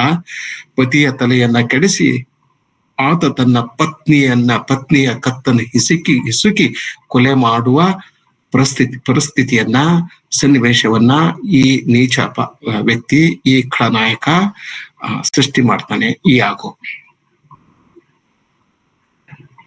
ಆದ್ರೆ ಪತ್ನಿಯ ನಿಷ್ಠೆ, ಅವಳ ಅಚಲ ಪ್ರೇಮ, ಪತಿಭಕ್ತಿ, ಇದರ ಅರಿವು ಮೂಡಿದಾಗ ಪ್ರತೀಕಾರ, ದ್ವೇಷ ಮತ್ತೆ ಪ್ರೀತಿಯಾಗಿ ಮಾರ್ಪಡ್ತದೆ. ನೋಡ್ರಿ, ಈ ಎರಡನೆಯ 5ನೆಯ ಅಂಕದ ಎರಡನೆಯ ದೃಶ್ಯದ ಮೊದಲ ಭಾಗದಲ್ಲಿ ಪ್ರೀತಿ ಮತ್ತು ವಿಶ್ವಾಸ ದ್ವೇಷವಾಗಿ ಪ್ರತಿಕಾರವಾಗಿ ಮಾರ್ಪಟ್ಟರೆ, ಅದೇ ದೃಶ್ಯದ ಕೊನೆಗೆ ಆ ದ್ವೇಷ ಮತ್ತು ಪ್ರತಿಕಾರ ಮತ್ತೆ ಪ್ರೀತಿಯಾಗಿ ಮಾರ್ಪಡುತ್ತದೆ. ದಟ್ ಪ್ರೊಸೆಸ್ ಒಬ್ಬ ಮನುಷ್ಯನಲ್ಲಿ ಒಂದೇ ಗಂಟೆಯಲ್ಲಿ ತೀವ್ರವಾದ ಪ್ರೀತಿ, ಅಷ್ಟೇ ತೀವ್ರವಾದ ದ್ವೇಷ, ತೀವ್ರವಾದ ಪ್ರತಿಕಾರ, ದ್ವೇಷ, ಮತ್ತೆ ಅದು ಪ್ರೀತಿಯಾಗಿ ಮಾರ್ಪಡೋದು. ಈ ಪ್ರೊಸೆಸ್ ನಲ್ಲಿ ಶೇಕ್ಸ್ಪಿಯರ್ನಿಗೆ ಬಹಳ ವಿಶ್ವಾಸ ಇದೆ. ಅವನು ಪದೇ ಪದೇ ಈ ಪ್ರಶ್ನೆಯನ್ನ ಕೇಳ್ತಾ ಇರ್ತಾನೆ, ಮನುಷ್ಯ ಯಾಕೆ ಇಷ್ಟು ತೀವ್ರವಾಗಿ ಬದಲಾಗ್ತಾನೆ? Why does man change so quickly ಅನ್ನೋದೇ ಅವನ ಪ್ರಶ್ನೆ. ಅದು ನಮ್ಮೆಲ್ಲರ ಪ್ರಶ್ನೆ. ಇವತ್ತು ಸ್ನೇಹಿತರಾಗ್ತೇವೆ, ನಾಳೆ ವೈರಿಗಳಾಗ್ತೇವೆ, ನಾಡದೆ ಬದ್ಧ ವೈರಿಗಳಾಗ್ತೇವೆ, ಆಮೇಲೆ ಒಬ್ರನ್ನೊಬ್ರು ಕೊಚ್ಚಿ ಹಾಕ್ಬಿಡ್ತೇವೆ. ಯಾಕೆ ಇದೆಲ್ಲ ಮನುಷ್ಯ ಜಗತ್ತಿನಲ್ಲಿ ನಡೀತದೆ ಅನ್ನೋದೇ ಅವನ ಪ್ರಶ್ನೆ. ಆದರೆ ಅವನಲ್ಲಿ ಪ್ರೀತಿ ಉಂಟಾದಾಗ ಪ್ರೀತಿಸಲು ಪತ್ನಿಯೇ ಇರೋದಿಲ್ಲ. ಆಗ ಅವನಿಗೆ ಆತ್ಮಹತ್ಯೆ ಒಂದೇ ತನ್ನ ಸಮಸ್ಯೆಗೆ ಪರಿಹಾರ ಅಂದ್ಕೊಡ್ತಾನೆ. ಅವನ ಆತ್ಮಹತ್ಯೆ ತನ್ನ ಪಾಪಕ್ಕೆ, ತನ್ನ ಪಾಪಕೃತ್ಯಕ್ಕೆ, ತನ್ನ ಅಪರಾಧಕ್ಕೆ ತಕ್ಕ ಶಿಕ್ಷೆ ಆಗುವಂತೆ ಸಾವಿನಲ್ಲಿ ಡೆಸ್ಟಿಮೋನಳನ್ನ ಸೇರುವ ಪ್ರಯತ್ನವೂ ಆಗುತ್ತದೆ. ಇಷ್ಟು ಪೀಠಿಕೆಯ ಮಾತುಗಳು, ಪ್ರಾರಂಭದ ಮಾತುಗಳು. ಇನ್ನು ನಾನು ನೇರವಾಗಿ ಆ ದೃಶ್ಯವನ್ನ ಪ್ರವೇಶಿಸ್ತೇನೆ. ಅದರ ಮೊದಲ 2ನೆಯ ಅಂಕದ ಮೊದಲ ಸಾಲು, ಅವನು ರಾತ್ರಿ ಹೊತ್ತು ಊಟ ಮಾಡಿ ಡೆಸ್ಟಮ್ನ ತನ್ನ ಶಯನ ಗೃಹದಲ್ಲಿ ಮಲಗೋ ಕೋಣೆಯಲ್ಲಿ ಆಕೆ ಆರಾಮಾಗಿ ಮಲಗಿರ್ತಾಳೆ. ಅವಳಿಗೇನು ಗೊತ್ತು, ಅರ್ಧ ಗಂಟೆ ತಡವಾಗಿ ಬರುವ ಪತಿ, ಸ್ವಲ್ಪ ಹೊತ್ತಿನ ನಂತರ ಬರುವ ಪತಿ ತನ್ನ ಕತ್ತನ್ನ ಹಿಸುಕಿ ಸಾಯಿಸ್ತಾನೆ ಅಂತ ಅವಳಿಗೆ ಗೊತ್ತಿಲ್ಲ. ಪತಿಯ ಪ್ರತೀಕ್ಷೆಯಲ್ಲಿ, ಪತಿಯ ನಿರೀಕ್ಷೆಯಲ್ಲಿ ಅವಳು ಮಲಗಿರ್ತಾಳೆ. ದೀಪ ಆರಿಸಿ ಮಲಗಿರ್ತಾಳೆ. ವಿಶಾಲವಾದಂತ ಒಂದು ಕೋಣೆ. ಆ ಕೋಣೆಯಲ್ಲಿ ಒಥೆಲೋ ತನ್ನ ಕೈಯಲ್ಲಿ ಒಂದು ಮೊಂಬತ್ತಿಯನ್ನ ಹಿಡಿದುಕೊಂಡು ಅದನ್ನ ಪ್ರವೇಶ ಮಾಡ್ತಾನೆ. ಆ ಪ್ರವೇಶ ಮಾಡ್ತಾ ಇದ್ದಾಗನೇ ಅವನು ಆ ಮಾತನ್ನು ಹೇಳ್ತಾನೆ, ಇಟ್ ಈಸ್ ದ ಕಾಸ್ ಮೈ ಸೋಲ್ ಅಂತ ಆ ದೃಶ್ಯ, ಆ ಒಂದು ಪ್ರಾರಂಭ ಆಗ್ತದೆ. ಆ ಮಾತು ಪ್ರಾರಂಭ ಆಗ್ತದೆ. ಅದ್ಭುತವಾದಂತ ಮಾತು ಈ ನಾಟಕದಲ್ಲಿ. ಆದ್ರೆ ಅವಳ ಕೊಲೆ ಮಾಡಿದಾಗ ಅವನು ಇನ್ನೊಂದು ಮಾತನ್ನು ಹೇಳ್ತಾನೆ. ಅವಳ ಹತ್ಯೆ ಆದ್ಮೇಲೆ ಒಂದು ಮಾತನ್ನು ಹೇಳ್ತಾನೆ, loved not wisely but too well ಅಂತ ಹೇಳ್ತಾನೆ. ಈ ಮಾತು ಅವನ ಹೆಚ್ಚು ಕಡಿಮೆ ಕೊನೆಯ ಮಾತು. ಪ್ರೀತಿ ಮತ್ತು ವಿನಾಶ ಅವನ ಆತ್ಮದಲ್ಲಿ ಹೇಗೆ ಹೆಣೆದುಕೊಂಡಿದ್ದವು ಎನ್ನುವುದನ್ನ ನಮಗೆ ತಿಳಿಸಿಕೊಡ್ತದೆ. Not loved wisely but too well. ಅವಳನ್ನು ಅಗಾಧವಾಗಿ ನಾನು ಪ್ರೀತಿಸುತ್ತಿದ್ದೆ, ಆದರೆ ಬಹಳ ಜಾಣತನದಿಂದ, ವಿವೇಕದಿಂದ ನಾನು ಅವಳನ್ನ ಪ್ರೀತಿಸಲಿಲ್ಲ ಅಂತ. ಅಂದ್ರೆ ಪ್ರೀತಿಯಲ್ಲಿ ಬರೀ ತೀವ್ರತೆ ಇದ್ರೆ ಸಾಲದು, ವಿವೇಕ ಕೂಡ ಇರಬೇಕು ಅಂತ. ಎಚ್ಚರ ಕೂಡ ಇರಬೇಕು, ವಿವೇಕ ಇರಬೇಕು, ಒಂದು ಬುದ್ಧಿವಂತಿಕೆ ಇರಬೇಕು. ಪ್ರೀತಿಯಲ್ಲೂ ಬುದ್ಧಿವಂತಿಕೆ ಇರಬೇಕು. ಇರದೆ ಹೋದರೆ ಅದು ಕೊಲೆಯಲ್ಲಿ, ಹತ್ಯೆಯಲ್ಲಿ ಪರಿಸಮಾಪ್ತಿ ಹೊಂದದೆ ಅನ್ನೋದು ಶೇಕ್ಸ್ಪಿಯರ್ ಹೇಳಬೇಕಾಗಿದೆ ಏನೋ ನಮಗೆಲ್ಲ. ಸೊ ಇದು ಒಂದು ಅದ್ಭುತವಾದಂತ ಮಾತು. ಇದರ ಬಗ್ಗೆ ನಾನು ಮತ್ತೆ ಹೇಳ್ತೇನೆ. ಇನ್ನೊಂದು, ಇದರಲ್ಲಿ ಶೇಕ್ಸ್ಪಿಯರ್ನ ಬಲವಾದ ನಂಬಿಕೆ ಇದ್ದಂತೆ ಕಾಣುತ್ತದೆ. ಕೊರತೆ ತುಂಬಿದ ಫ್ಲಾವ್ಡ್ ವರ್ಲ್ಡ್, ಕೊರತೆ ತುಂಬಿದ, ಮೋಸ ವಿಶ್ವಾಸಘಾತ ತುಂಬಿರುವ ಜಗತ್ತಿನಲ್ಲಿ ಪ್ರೀತಿ ಬದುಕುವುದಿಲ್ಲ ಎಂದು ಶೇಕ್ಸ್ಪಿಯರ್ನಿಗೆ ಪ್ರಾಯಶಃ ಹೇಳಬೇಕಾಗಿದೆ. ಕೊರತೆ ತುಂಬಿದ, ಮೋಸ ವಿಶ್ವಾಸಘಾತ ತುಂಬಿರುವ ಜಗತ್ತಿನಲ್ಲಿ ಪ್ರೀತಿ ಬದುಕುವುದಿಲ್ಲ. ಯಾಕೆ ಅವನು ತನ್ನ ಪತ್ನಿಯನ್ನ ಕೊಲೆ ಮಾಡ್ತಾನೆ ಅಂತಂದ್ರೆ, ಇಲ್ಲಿ ಕೊರತೆಗಳಿವೆ. ಇಯಾಗೋನಂತ ನೀಚ ಜನರು ಇಂಥ ಒಂದು ಜಗತ್ತನ್ನ ಸೃಷ್ಟಿ ಮಾಡಿದ್ದಾರೆ. ಅಲ್ಲಿ ಮೋಸ ಇದೆ, ಮೋಸ, ವಂಚನೆ, ವಿಶ್ವಾಸಘಾತ ತುಂಬಿರುವ ಜಗತ್ತಿನಲ್ಲಿ ಜಗತ್ತನ್ನ ಅವರು ಸೃಷ್ಟಿ ಮಾಡಿದ್ದಾರೆ. ಹೀಗಾಗಿ ಇಂಥ ಜಗತ್ತಿನಲ್ಲಿ ನಿಜವಾದ ಪ್ರೀತಿ ಬರುವುದಿಲ್ಲ. ಆಗ ಪ್ರೀತಿಯ ಸಾವು, ಪ್ರೀತಿಸಿದವರ ಸಾವು ಅನಿವಾರ್ಯವಾಗ್ತದೆ. ನಾಟಕದ ಕೊನೆಯ ಅಂಕದಲ್ಲಿ ಪ್ರೀತಿ ಮತ್ತು ಸಾವು ಸಮ್ಮಿಲನಗೊಳ್ಳುತ್ತವೆ. ಡೆಸ್ಡೆಮೊನಾ ಪ್ರೀತಿಗಾಗಿ ಹತ್ಯೆಗೀಡಾಗ್ತಾಳೆ. ಪ್ರೀತಿಗಾಗಿ ಒಥೆಲೋ ಆತ್ಮಹತ್ಯೆ ಮಾಡಿಕೊಳ್ತಾನೆ. ಕೊನೆಗೆ ಇಬ್ಬರು ಸಾವಿನಲ್ಲಿ ಒಂದಾಗ್ತಾರೆ. ಇದು ನಮ್ಮ ಊಹೆಗೆ ಬಿಟ್ಟ ವಿಷಯ. ಪ್ರೀತಿಗಾಗಿನೇ ಒಂದು ಕೊಲೆ ಆಗ್ತದೆ, ಇನ್ನೊಂದು ಆತ್ಮಹತ್ಯೆ ಆಗ್ತದೆ. ಈ ಇಬ್ಬರು ಪತಿ ಪತ್ನಿಯರು ಕೊನೆಗೆ ಸಾವಿನಲ್ಲಿ ಒಂದಾಗ್ತಾರೆ ಅನ್ನುವ ಒಂದು ಸೂಚನೆಯನ್ನ ಶೇಕ್ಸ್ಪಿಯರ್ ನಮ್ಗೆ ಕೊಟ್ಟಂತೆ ಕಾಣುತ್ತದೆ. ಈ ಒಂದು ಅಂಕದ ಬಗ್ಗೆ, ಈ ಒಂದು ದೃಶ್ಯದ ಬಗ್ಗೆ ಸುಮಾರು 3 ಉಪನ್ಯಾಸಗಳನ್ನ ನಾವು ನೀಡಬಹುದು. 3 ಉಪನ್ಯಾಸಗಳು. ಮೊದಲನೆಯ ಒಂದು ಮಾತಿನ ಮೇಲೆ ಒಂದು ಉಪನ್ಯಾಸ ನೀಡಬಹುದು. ಬಹಳ ಅದ್ಭುತವಾದಂತ ಸಾಲು, ಅದ್ರ ಬಗ್ಗೆ ನಾನು ಮಾತನಾಡ್ತೇನೆ. ಒಥೆಲೋ ಅವಳ ಬೆಡ್ರೂಮ್ ಪ್ರವೇಶಿಸಿದಾಗ ಈ ಮಾತನ್ನ ಹೇಳ್ತಾನೆ. ಇಟ್ ಈಸ್ ದ ಕಾಸ್ ಮೈ ಸೋಲ್ ಅಂತ ಹೇಳ್ತಾರೆ. ಇಟ್ ಈಸ್ ದ ಕಾಸ್. ಈ ನುಡಿಗಟ್ಟು, ಈ ಫ್ರೇಸ್ ಇದು ಪುನರಾವರ್ತನೆಯಾಗಿದೆ. ಈ ನುಡಿಗಟ್ಟನ್ನ ಒಥೆಲೋ ಪುನರಾವರ್ತನೆ ಮಾಡ್ತಾನೆ. ಅಂದ್ರೆ ಡೆಸ್ಡೆಮೊನಾಳನ್ನು ಕೊಲ್ಲಲು ತನಗೆ ಸಮರ್ಥನೆ ಇದೆ ತನ್ನನ್ನು ತಾನು ಖಚಿತಪಡಿಸ್ಕೊಳ್ತಾನೆ. ಇಟ್ ಈಸ್ ದ ಕಾಸ್ ಮೈ ಸೋಲ್. ತನ್ನ ಹೃದಯಕ್ಕೆ, ತನ್ನ ಮನಸ್ಸಿಗೆ, ತನ್ನ ಆತ್ಮಕ್ಕೆ ಹೇಳ್ತಾನೆ ಅವನು. ಕಾರಣ ಇದೆ, ಇದಕ್ಕೆ ಕಾರಣ ಇದೆ. ಎದಕ್ಕೆ ಅಂದ್ರೆ ಕೊಲ್ಲುವುದಕ್ಕೆ ಕಾರಣ ಇದೆ. ಯಾರನ್ನ? ಪತ್ನಿಯನ್ನ ಕೊಲ್ಲೋದಕ್ಕೆ ಕಾರಣ ಇದೆ. ಅಂದ್ರೆ ತನ್ನ ಪತಿ ತನಗೆ ನಿಷ್ಠಳಾಗಿಲ್ಲ ಎಂದು ಅವನು ನಂಬಿದ್ದಾನೆ. ಹೀಗಾಗಿ ಇದು ದುರುದ್ದೇಶದಿಂದ ಮಾಡುವ ಹತ್ಯೆಯಲ್ಲ, ಇದು ತನ್ನ ನೈತಿಕ ಕರ್ತವ್ಯವಾಗಿದೆ ಅಂತ ಅವನು ಅಂದ್ಕೋತಾನೆ. ಇದನ್ನ ಸುಮ್ಮನೆ ಆಕೆನ ಹತ್ಯೆ ಮಾಡ್ತಾ ಇಲ್ಲ, ಇದು ನನ್ನ ನೈತಿಕ ಕರ್ತವ್ಯ, ಇಟ್ಸ್ ಮೈ ಮಾರಲ್ ಡ್ಯೂಟಿ. ಏಕೆಂದ್ರೆ ಅವಳು ವಿಶ್ವಾಸಘಾತ ಮಾಡಿದ್ದಾಳೆ, ಅವಿಶ್ವಾಸ ತೋರಿಸಿದ್ದಾಳೆ. ಇದು ತನಗೆ, ತನ್ನ ಆತ್ಮಕ್ಕೆ ಹೇಳುವ ಮಾತು. ಪ್ರಾರಂಭದಲ್ಲಿ ಅವ ಪ್ರೇಕ್ಷಕರಿಗೆ ಹೇಳೋದಿಲ್ಲ, ಪತ್ನಿಗೆ ಹೇಳೋದಿಲ್ಲ, ಅದು ತನಗೆ ತಾನು ಹೇಳ್ಕೊಳ್ಳುವಂತ ಮಾತು. ಅಂದ್ರೆ ತನ್ನ ಪ್ರೀತಿಯ ಪತ್ನಿಯ ಹತ್ಯೆಯನ್ನು ಸಹಿಸುವಂತೆ ತನ್ನ ಆತ್ಮವನ್ನು ಕೇಳಿಕೊಳ್ತಾನೆ.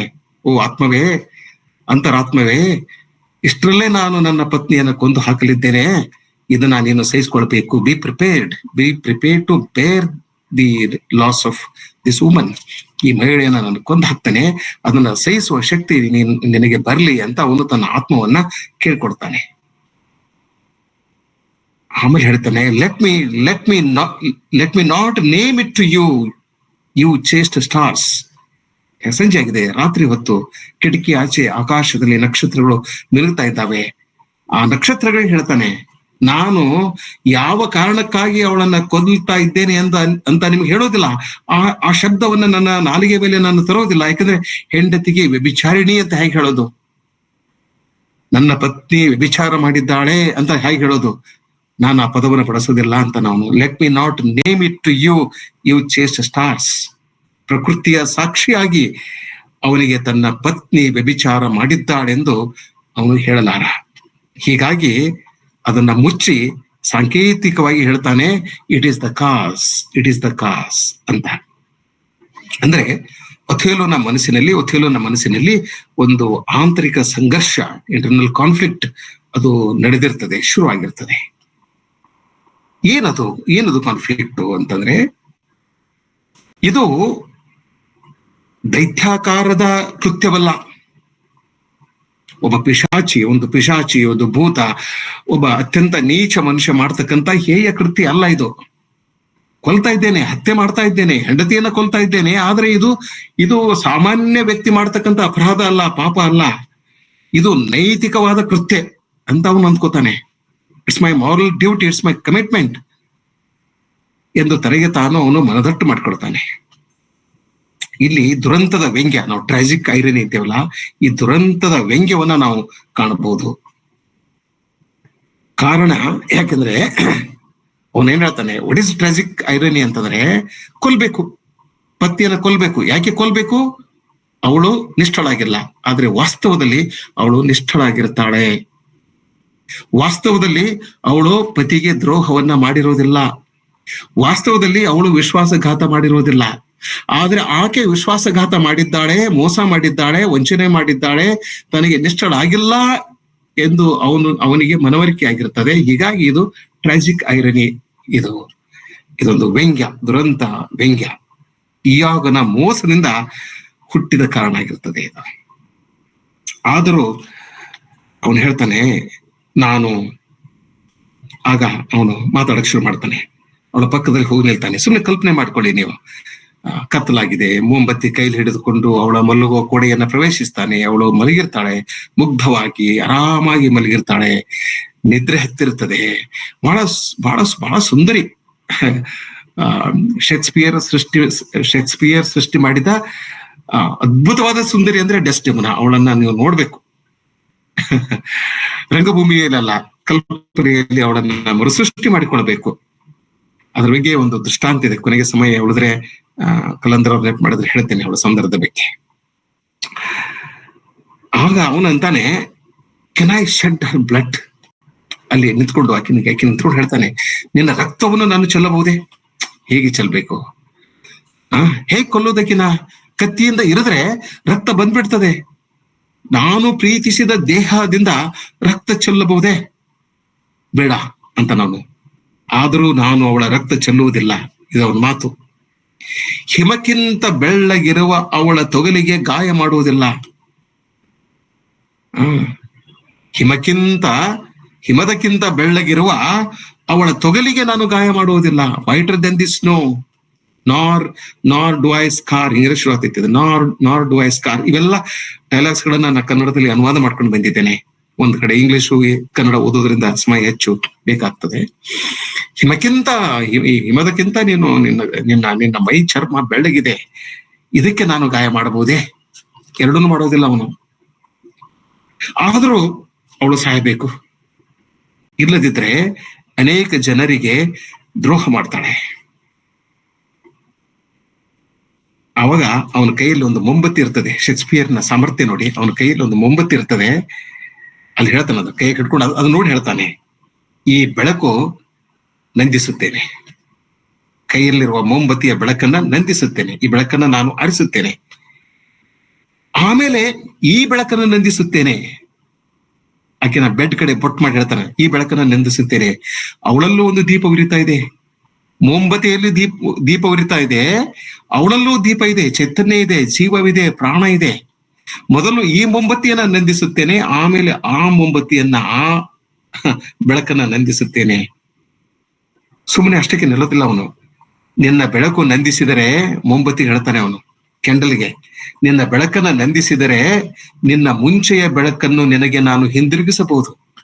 I can restore your former light to you.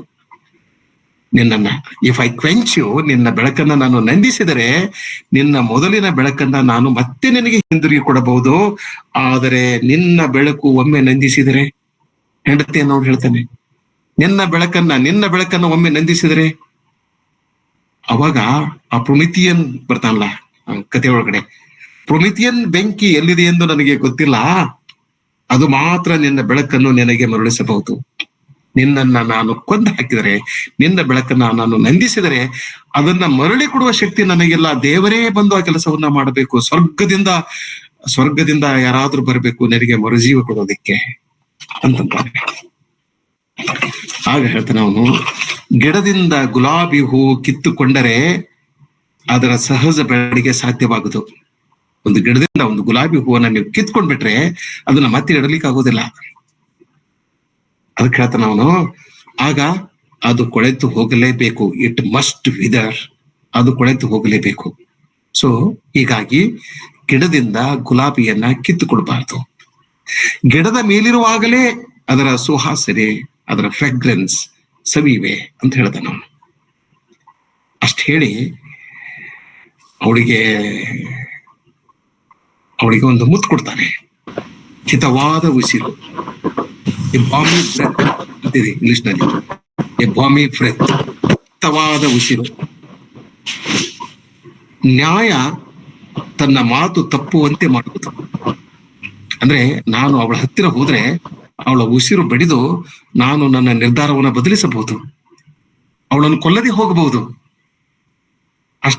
ಅದನ್ನು ಹೇಳಿ ಅವಳಿಗೆ ಮುತ್ತಿಕ್ತಾನೆ. ಮುತ್ತು ಕೊಟ್ಟ ಮೇಲೆ ಅಂತ ಅವನು ಮತ್ತೊಂದು, ಆಮೇಲೆ ಹೇಳ್ತಾನೆ ಒನ್ ಮೋರ್, ಮಗದೊಂದು. ಆಮೇಲೆ ಹೇಳ್ತಾನೆ ಅವನು, ಸತ್ತಾಗಲೂ ನೀನು ಹೀಗೇ ಇರು, ಸತ್ತಾಗಲೂ ನೀನು ಹೀಗೇ ಇರು, ಎಷ್ಟೇ ಸುಂದರವಾಗಿರು, ಎಷ್ಟೇ ಅದ್ಭುತವಾಗಿರು, ನಿನ್ನ ಶವಕ್ಕೂ ನಾನು ಮುತ್ತಿಡ್ತೇನೆ ಅಂತ ಅರ್ಥ. ನಿನ್ನ ಶವವನ್ನು ಪ್ರೀತಿಸ್ತೇನೆ, ಆದ್ರೆ ನೀನು ಶವವಾಗಲೇಬೇಕು. ಅದೇ ದುರಂತ, ನೀನು ಶವವಾಗಲೇಬೇಕು. ಸತ್ತಾಗಲೂ ನೀನು ಹೀಗೆ ಇರು, ನಾನು ನಿನ್ನ ಕೊಲ್ಲುವೆ, ಆಮೇಲೆ ನಿನ್ನ ಪ್ರೀತಿಸುವೆ. I will kill thee after I will love thee ಅಂತ ನಾವು. ನಿನ್ನನ್ನು ಕೊಲ್ಲುವೆ, ಆಮೇಲೆ ನಿನ್ನನ್ನು ಪ್ರೀತಿಸುವೆ, ಮತ್ತೊಂದು ಮುತ್ತು ಅಂತ ನಾವು.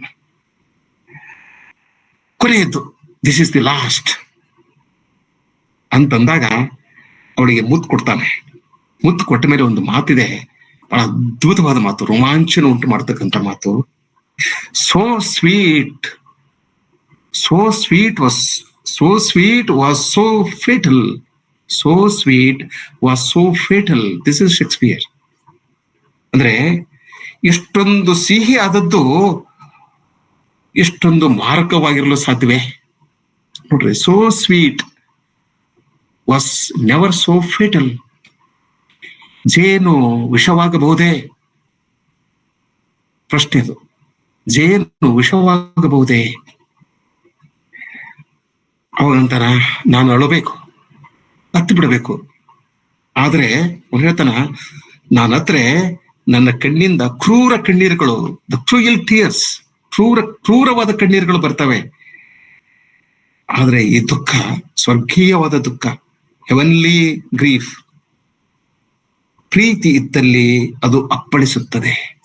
ಸ್ವರ್ಗೀಯ ಸುಖ ಹೇಗಿರ್ತದೆ, ಸ್ವರ್ಗೀಯ ದುಃಖ ಹೇಗಿರ್ತದೆ ಅಂತಂದ್ರೆ, ಪ್ರೀತಿ ಇದ್ದಲ್ಲಿ ಅದು ಅಪ್ಪಳಿಸುತ್ತದೆ.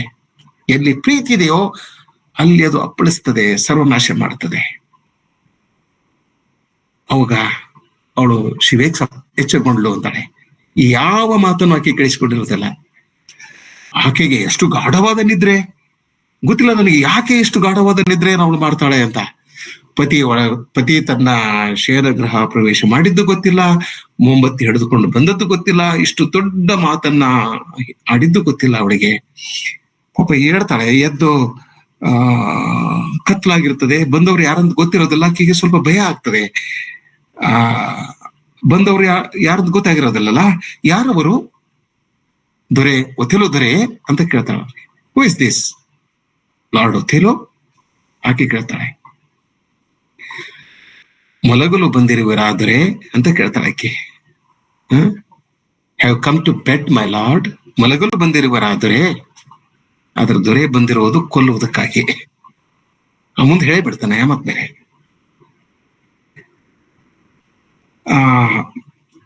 ಅವಳು ಆಕೆಗೆ ಅದರ ಹೇಳ್ತಾನೆ, ಡೆಸ್ಡೆಮೊನಾ, ಈ ರಾತ್ರಿಯ ಪ್ರಾರ್ಥನೆ ಸಲ್ಲಿಸಿರುವೆಯಾ? ಆಕೆಗೆ ಆಶ್ಚರ್ಯ ಆಗ್ತದೆ, ಯಾಕೆ ಅವರು ರಾತ್ರಿಯ ಪ್ರಾರ್ಥನೆ ಸಲ್ಲಿಸಿದೆಯಾ ಅಂತ ಕೇಳ್ತಾನೆ. ಸಲ್ಲಿಸಿದೆ ಪ್ರಭು ಅಂತ ಹೇಳ್ತಾಳೆ. ಇಲ್ಲಿಯವರೆಗೆ ದೇವರಿಗೂ ಹೇಳದ ಯಾವುದಾದ್ರೂ ಒಂದು ಅಪರಾಧವನ್ನ ನೀನು ಬಚ್ಚಿಟ್ಟುಕೊಂಡಿದ್ದರೆ ಅದನ್ನ ಈಗಲೇ ಹೇಳಿಬಿಡು ಅಂತ ಹೇಳ್ತಾನೆ. ನೀನು ಯಾವುದೋ ಒಂದು ತಪ್ಪು ಮಾಡಿ, ಯಾವುದೋ ಒಂದು ಅಪರಾಧ ಮಾಡಿ, ತಪ್ಪು ಮಾಡಿ, ಪಾಪ ಕೃತ್ಯ ಎಸಗಿ ಅದನ್ನ ಇಲ್ಲಿಯವರೆಗೆ ದೇವರ ಮುಂದೆ ನೀನು ಪ್ರಸ್ತಾಪ ಮಾಡಿರ್ಲಿಲ್ಲ ಅಂದ್ರೆ ಈಗ ಮಾಡಿಬಿಡು ಅಂತಾನೆ. ಅವಳಿಗೆ ಭಯ ಆಗ್ತದೆ. ನಿಮ್ಮ ಮಾತಿನ ಅರ್ಥವೇನು ಪ್ರಭು ಅಂತಾಳೆ ಅವಳು. ಸರಿ ಹೇಳ್ಬಿಡು, ಸಂಕ್ಷಿಪ್ತದಲ್ಲಿ ಹೇಳು, ನಾನು ಇಲ್ಲೇ ಶತಪಥ ಹಾಕ್ತೇನೆ, ಐ ವಾಕ್ ಬಾಯ್, ಹೇಳು ಅಂತ ನಾನು ಬ್ರೀಫ್ಲಿ, ಇನ್ ಬ್ರೀಫ್. ಮುಂದೆ ಹೇಳ್ತಾನೆ, ಸಿದ್ಧಗೊಳ್ಳದ ನಿನ್ನ ಚೇತನದ ಹತ್ಯೆ ನಾನು ಮಾಡಲಾರೆ. I will not kill your unprepared spirit. ಸಿದ್ಧಗೊಳ್ಳದ ತಯಾರಾಗದ ನಿನ್ನ ಚೇತನದ ಹತ್ಯವನ್ನು ನಾನು ಮಾಡಲಾರೆ, ನಾನು ನಿನ್ನ ಆತ್ಮವನ್ನು ಕೊಲ್ಲಲಾರೆ ಅಂತ ಹೇಳ್ತಾನೆ. ಆವಾಗ ಆಕೆಗೆ, ಕೊಲ್ಲುವ ಮಾತನಾಡುವಿರಾ ಪ್ರಭು, ನೀವು ನನ್ನನ್ನು ಕೊಲ್ಲಲಾರಿರಿ. ಎಷ್ಟು ಮುಗ್ಧೆ ಅವಳ. You shall not kill me my lord ಅಂತಾಳೆ. ನೀವು ನನ್ನನ್ನು ಕೊಲ್ಲಲಾರಿರಿ ಪ್ರಭು, ನಾನು ನಿಮ್ಮ ಪ್ರೀತಿಯ ಮಡದಿ, ನಿಮ್ಮನ್ನು ಪ್ರೀತಿಸಿ ಮದುವೆಯಾದವಳು, ನೀವು ನನ್ನನ್ನು ಪ್ರೀತಿಸಿ ಮದುವೆಯಾಗಿರುವಿರಿ, ನನ್ನೊಂದಿಗೆ ಸಂಸಾರ ಮಾಡಿರುವಿರಿ, ನನ್ನನ್ನು ಕೊಲ್ಲುತ್ತೀರಾ ಪ್ರಭು ಅನ್ನುವ ಒಂದು ಭಾವ ಅವಳ ಈ ಮಾತಿನಲ್ಲಿರ್ತದೆ. ಆದ್ರೆ ಹೇಳ್ತಾರೆ, ಆದರೂ ನಾನು ನಿಮಗೆ ಹೆದರುತ್ತೇನೆ, ಏಕೆಂದ್ರೆ ಅವಳು ಒಬ್ಬ ಮಂತ್ರಿಯ ಮಗಳು, ಒಬ್ಬ ಸೈನಿಕ ಹೇಗಿರ್ತಾನೆ ಅನ್ನೋದು ಗೊತ್ತಿರ್ತದೆ. ಆದ್ರೂ ನಾನು ನಿಮಗೆ ಹೆದರುತ್ತೇನೆ, ಏಕೆಂದ್ರೆ ನಿಮ್ಮ ಕಣ್ಣು ಹಾಗೆ ತಿರುಗಿದರೆ, ರೋಲಿಂಗ್ ಹಿಸ್ ಐಸ್, ಕಣ್ಣು ತಿರುಗ್ತಾ ಇರ್ತವೆ, ಅವನು ಆ ಕಡೆ ನೋಡ್ತಿರ್ತಾನೆ, ಸಿಂಹದಲ್ಲಿ ತೋರಿಸ್ತಾರಲ್ಲ ಹಾಗೆ. ನಿಮ್ಮ ಕಣ್ಣು ಹಾಗೆ ತಿರುಗಿದರೆ ನೀವು ಮಾರಣಾಂತಿಕವಾರಾಗುವಿರಿ. ನನ್ಗೆ ಗೊತ್ತು, ನೀವು ಯುದ್ಧ ಭೂಮಿಯಲ್ಲಿ ಹೇಗೆ ಹೋರಾಡಿದ್ದೀರಿ ಅನ್ನೋದು ಗೊತ್ತು. ಯಾವಾಗ ನಿಮ್ಮ ಕಣ್ಣುಗಳು ತಿರುಗೋದಕ್ಕೆ ಶುರು ಮಾಡ್ತಾವ, ಆವಾಗ ನೀವು ಯಮರಾಜರಾಗಿ ಬಿಡ್ತೀರಿ. ದೊರೆ, ನಿಮ್ಮ ಕಣ್ಣುಗಳು ತಿರುಗ್ತಾ ಇವೆ ಅಂದ್ರೆ ನೀವು ನನ್ನನ್ನು ಕೊಲ್ತೀರಿ ಅಂತ. ನಾನೇಕೆ ಹೆದರಬೇಕು ಎಂದು ನನಗೆ ಗೊತ್ತಿಲ್ಲ, ಯಾವ ಪಾಪನೇ ಮಾಡಿಲ್ಲ, ಅಪರಾಧ ಏನೆಂದು ನನಗೆ ಗೊತ್ತಿಲ್ಲ, ಆದ್ರೂ ನಾನು ಹೆದರುವೆ ದೊರೆ ಅಂತಾಳೆ. ಅತ್ತೇಲೋ, ನಿನ್ನ ಪಾಪ ಕೃತ್ಯಗಳ ಕುರಿತು ಯೋಚಿಸು. ಆಗ ಆಕೆ ಹೇಳ್ತಾಳೆ, ನಾನು ನಿಮಗಾಗಿ ನನ್ನ ಎದೆಯಲ್ಲಿ ತುಂಬಿಕೊಂಡಿರುವ ಪ್ರೀತಿಯ ಕ್ಷಣಗಳು ಇದೇ ನಾನು ಮಾಡಿದ ಅಪರಾಧ ಅಂತಾಳ ಅವಳು. ನಾನು ಮಾಡಿದ ಅಪರಾಧ ಏನಂದ್ರೆ, ದೊರೆ, ನಾನು ನಿನ್ನನ್ನ ಪ್ರೀತಿಸಿದ್ದೇನೆ.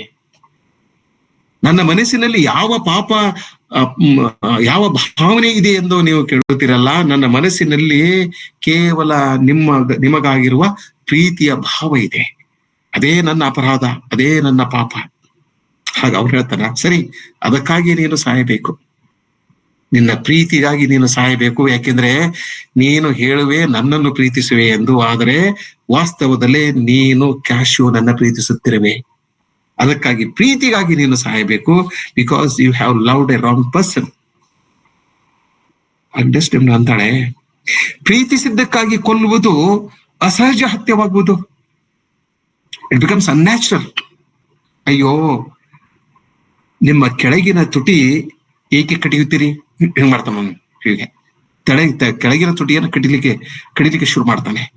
ತೆಳಗಿನ ತುಟಿ ಯಾವಾಗ ಸಿಟ್ಟು ಬಂದಾಗ, ಪ್ರತಿಕಾರ ತೆಗೆದುಕೊಳ್ಳುವಾಗ, ಮರ್ಡರ್ ಮಾಡುವಾಗ ಹಾಗೆ ಮಾಡ್ತಾರೆ ಅನ್ನೋದು ಶೇಕ್ಸ್ಪಿಯರ್ ಹೇಳ್ತಕ್ಕಂಥ ಮಾತು. ಆಕೆ ಹೇಳ್ತಾಳೆ, ದೊರೆಯೇ, ಅಯ್ಯೋ, ನಿಮ್ಮ ಕೆಳಗಿನ ತುಟಿಯನ್ನು ಏಕೆ ಕಡಿಯುವಿರಿ? ಯಾವುದೋ ರಕ್ತಸಿಕ್ತ ಉತ್ಸಾಹ ನಿಮ್ಮ ದೇಹ ನಡುಗಿಸುತ್ತಿದೆ, ನಿಮ್ಮ ಮೈ ನಡುತ್ತಾ ಇದೆ, ಒಳಗಡೆ ರಕ್ತ ಕುದಿತಾ ಇದೆ. ಇವೆಲ್ಲ ಮುನ್ಸೂಚನೆಗಳು. ಆದಾಗ್ಯೂ ಅವು ನನ್ನ ಕಡೆಗೆ ತೋರಿಸುತ್ತಿಲ್ಲವೆಂದು ನಾನು ಭಾವಿಸುತ್ತೇನೆ. ಆಗ ಅತೆಲು ಹೇಳ್ತಾನೆ, ಆ ರುಮಾಲು ಎಲ್ಲಿ ಇದೆ? ಮೂಲ, ಇದು ಕಾರಣ. ಆ ಕಾರಣ ನಾನು ತಿಳ್ಕೋಬೇಕು. ನಾನು ನನಗೆ ಕೊಟ್ಟ ಕರವಸ್ತ್ರ ಎಲ್ಲಿ? ಆ ರುಮಾಲು ಎಲ್ಲಿ? ಯಾರ ಬಳಿ ಇದೆ? ಯಾರಿಗೆ ಕೊಟ್ಟೆ? ಏಕೆ ಕೊಟ್ಟೆ? ಅದನ್ನು ನಾನು ಎಷ್ಟೊಂದು ಪ್ರೀತಿಸುತ್ತಿದ್ದೆ. ನಿನಗೆ ಕೊಟ್ಟೆ, ನಿನಗಾಗಿ ಕೊಟ್ಟೆ, ನೀನದನ್ನು ಕ್ಯಾಶ್ಯೂಗೆ ಕೊಟ್ಟೆ. ಇವೆಲ್ಲ ಲಾಜಿಕ್, ಇದು ಇಂಡಕ್ಟಿವ್ ಲಾಜಿಕ್. ಆಕೆ ಹೇಳ್ತಾಳೆ, ಇಲ್ಲ, ನನ್ನ ಜೀವದ ಮೇಲೆ ಆಣೆ, I square by my life, ನನ್ನ ಜೀವದ ಮೇಲೆ ಆಣೆ, ನನ್ನ ಆತ್ಮದ ಮೇಲೆ ಆಣೆ, ಅವನನ್ನು ಕರೆದು ಕೇಳಿ. ಯಾರನ್ನ? ಕ್ಯಾಶ್ಯೂನ್ ಕರೆದು ಕೇಳಿ. ಅವಾಗ ಹೇಳ್ತಾನೆ, ನೀನು ಮರಣ ಶಯ್ಯ ಮೇಲೆ ಮಲಗಿರುವೆ, ಬೆಡ್ ಮೇಲೆ ಇರುವೆ ನೀನು. ಆಕೆ ಹೇಳ್ತಾನೆ, ನಿಜ, ಆದ್ರೆ ನಾನು ಇನ್ನೂ ಸಾಯಲೊಲ್ಲೆ ದೊರೆಯೇ. ನೋಡ್ರಿ, ಆಕೆ ಅವ್ನು ಕೇಳ್ಕೊಳ್ತಾಳೆ, ಬೇಡಿಕೊಡ್ತಾಳೆ, I am not prepared to die, ನಾನು ಸಾಯಲೊಲ್ಲೆ ದೊರೆಯೇ, ನನ್ನ ಮೇಲೆ ಕರುಣೆ ತೋರು ಅಂತಾಳೆ. ಕರುಣೆ ತೋರು. ನಿಮಗೆ ಕರುಣೆ ಇಲ್ಲವೇ? ನನ್ನ ಜೀವನದಲ್ಲಿ ನಾನು ಒಮ್ಮೆಯೂ ನಿಮ್ಮ ಮನನೋಯಿಸಿಲ್ಲ, ಕ್ಯಾಶ್ಯೋ ನನ್ನ ಪ್ರೀತಿಸಿಲ್ಲ, ನನ್ನ ಪ್ರೀತಿಯ ಮೇಲಾಣೆ ನಾನು ಅವನಿಗೆ ಕಾಣಿಕೆ ನೀಡಿಲ್ಲ. ಅವಳು ತನ್ನ ಮುಗ್ಧತೆಯನ್ನ ಪ್ರತಿಪಾದಿಸ್ತಾಳೆ. ಆದ್ರೆ ಅತುಲ ಹೇಳ್ತಾನೆ, ದೇವರಾಣೆ ಮಾಡಿ ನಾನು ಹೇಳ್ತೇನೆ, ಅವನ ಕೈಯಲ್ಲಿ ನನ್ನ ರುಮಾಲು ನಾನು ನೋಡಿದೆ. ನಾನು ನಿನಗೆ ಕಾಣಿಕೆಯಾಗಿ ನೀಡಿದ ರುಮಾಲು ಆ ಕ್ಯಾಶುವನ ಕೈಯಲ್ಲಿ ನಾನು ನೋಡಿದೆ. ಓ ಸುಳ್ಳು ಹೆಣ್ಣೆ, ನನ್ನೆದೆಗೆ ಕಲ್ಲನೇಟು ಹಾಕಿರುವೆ,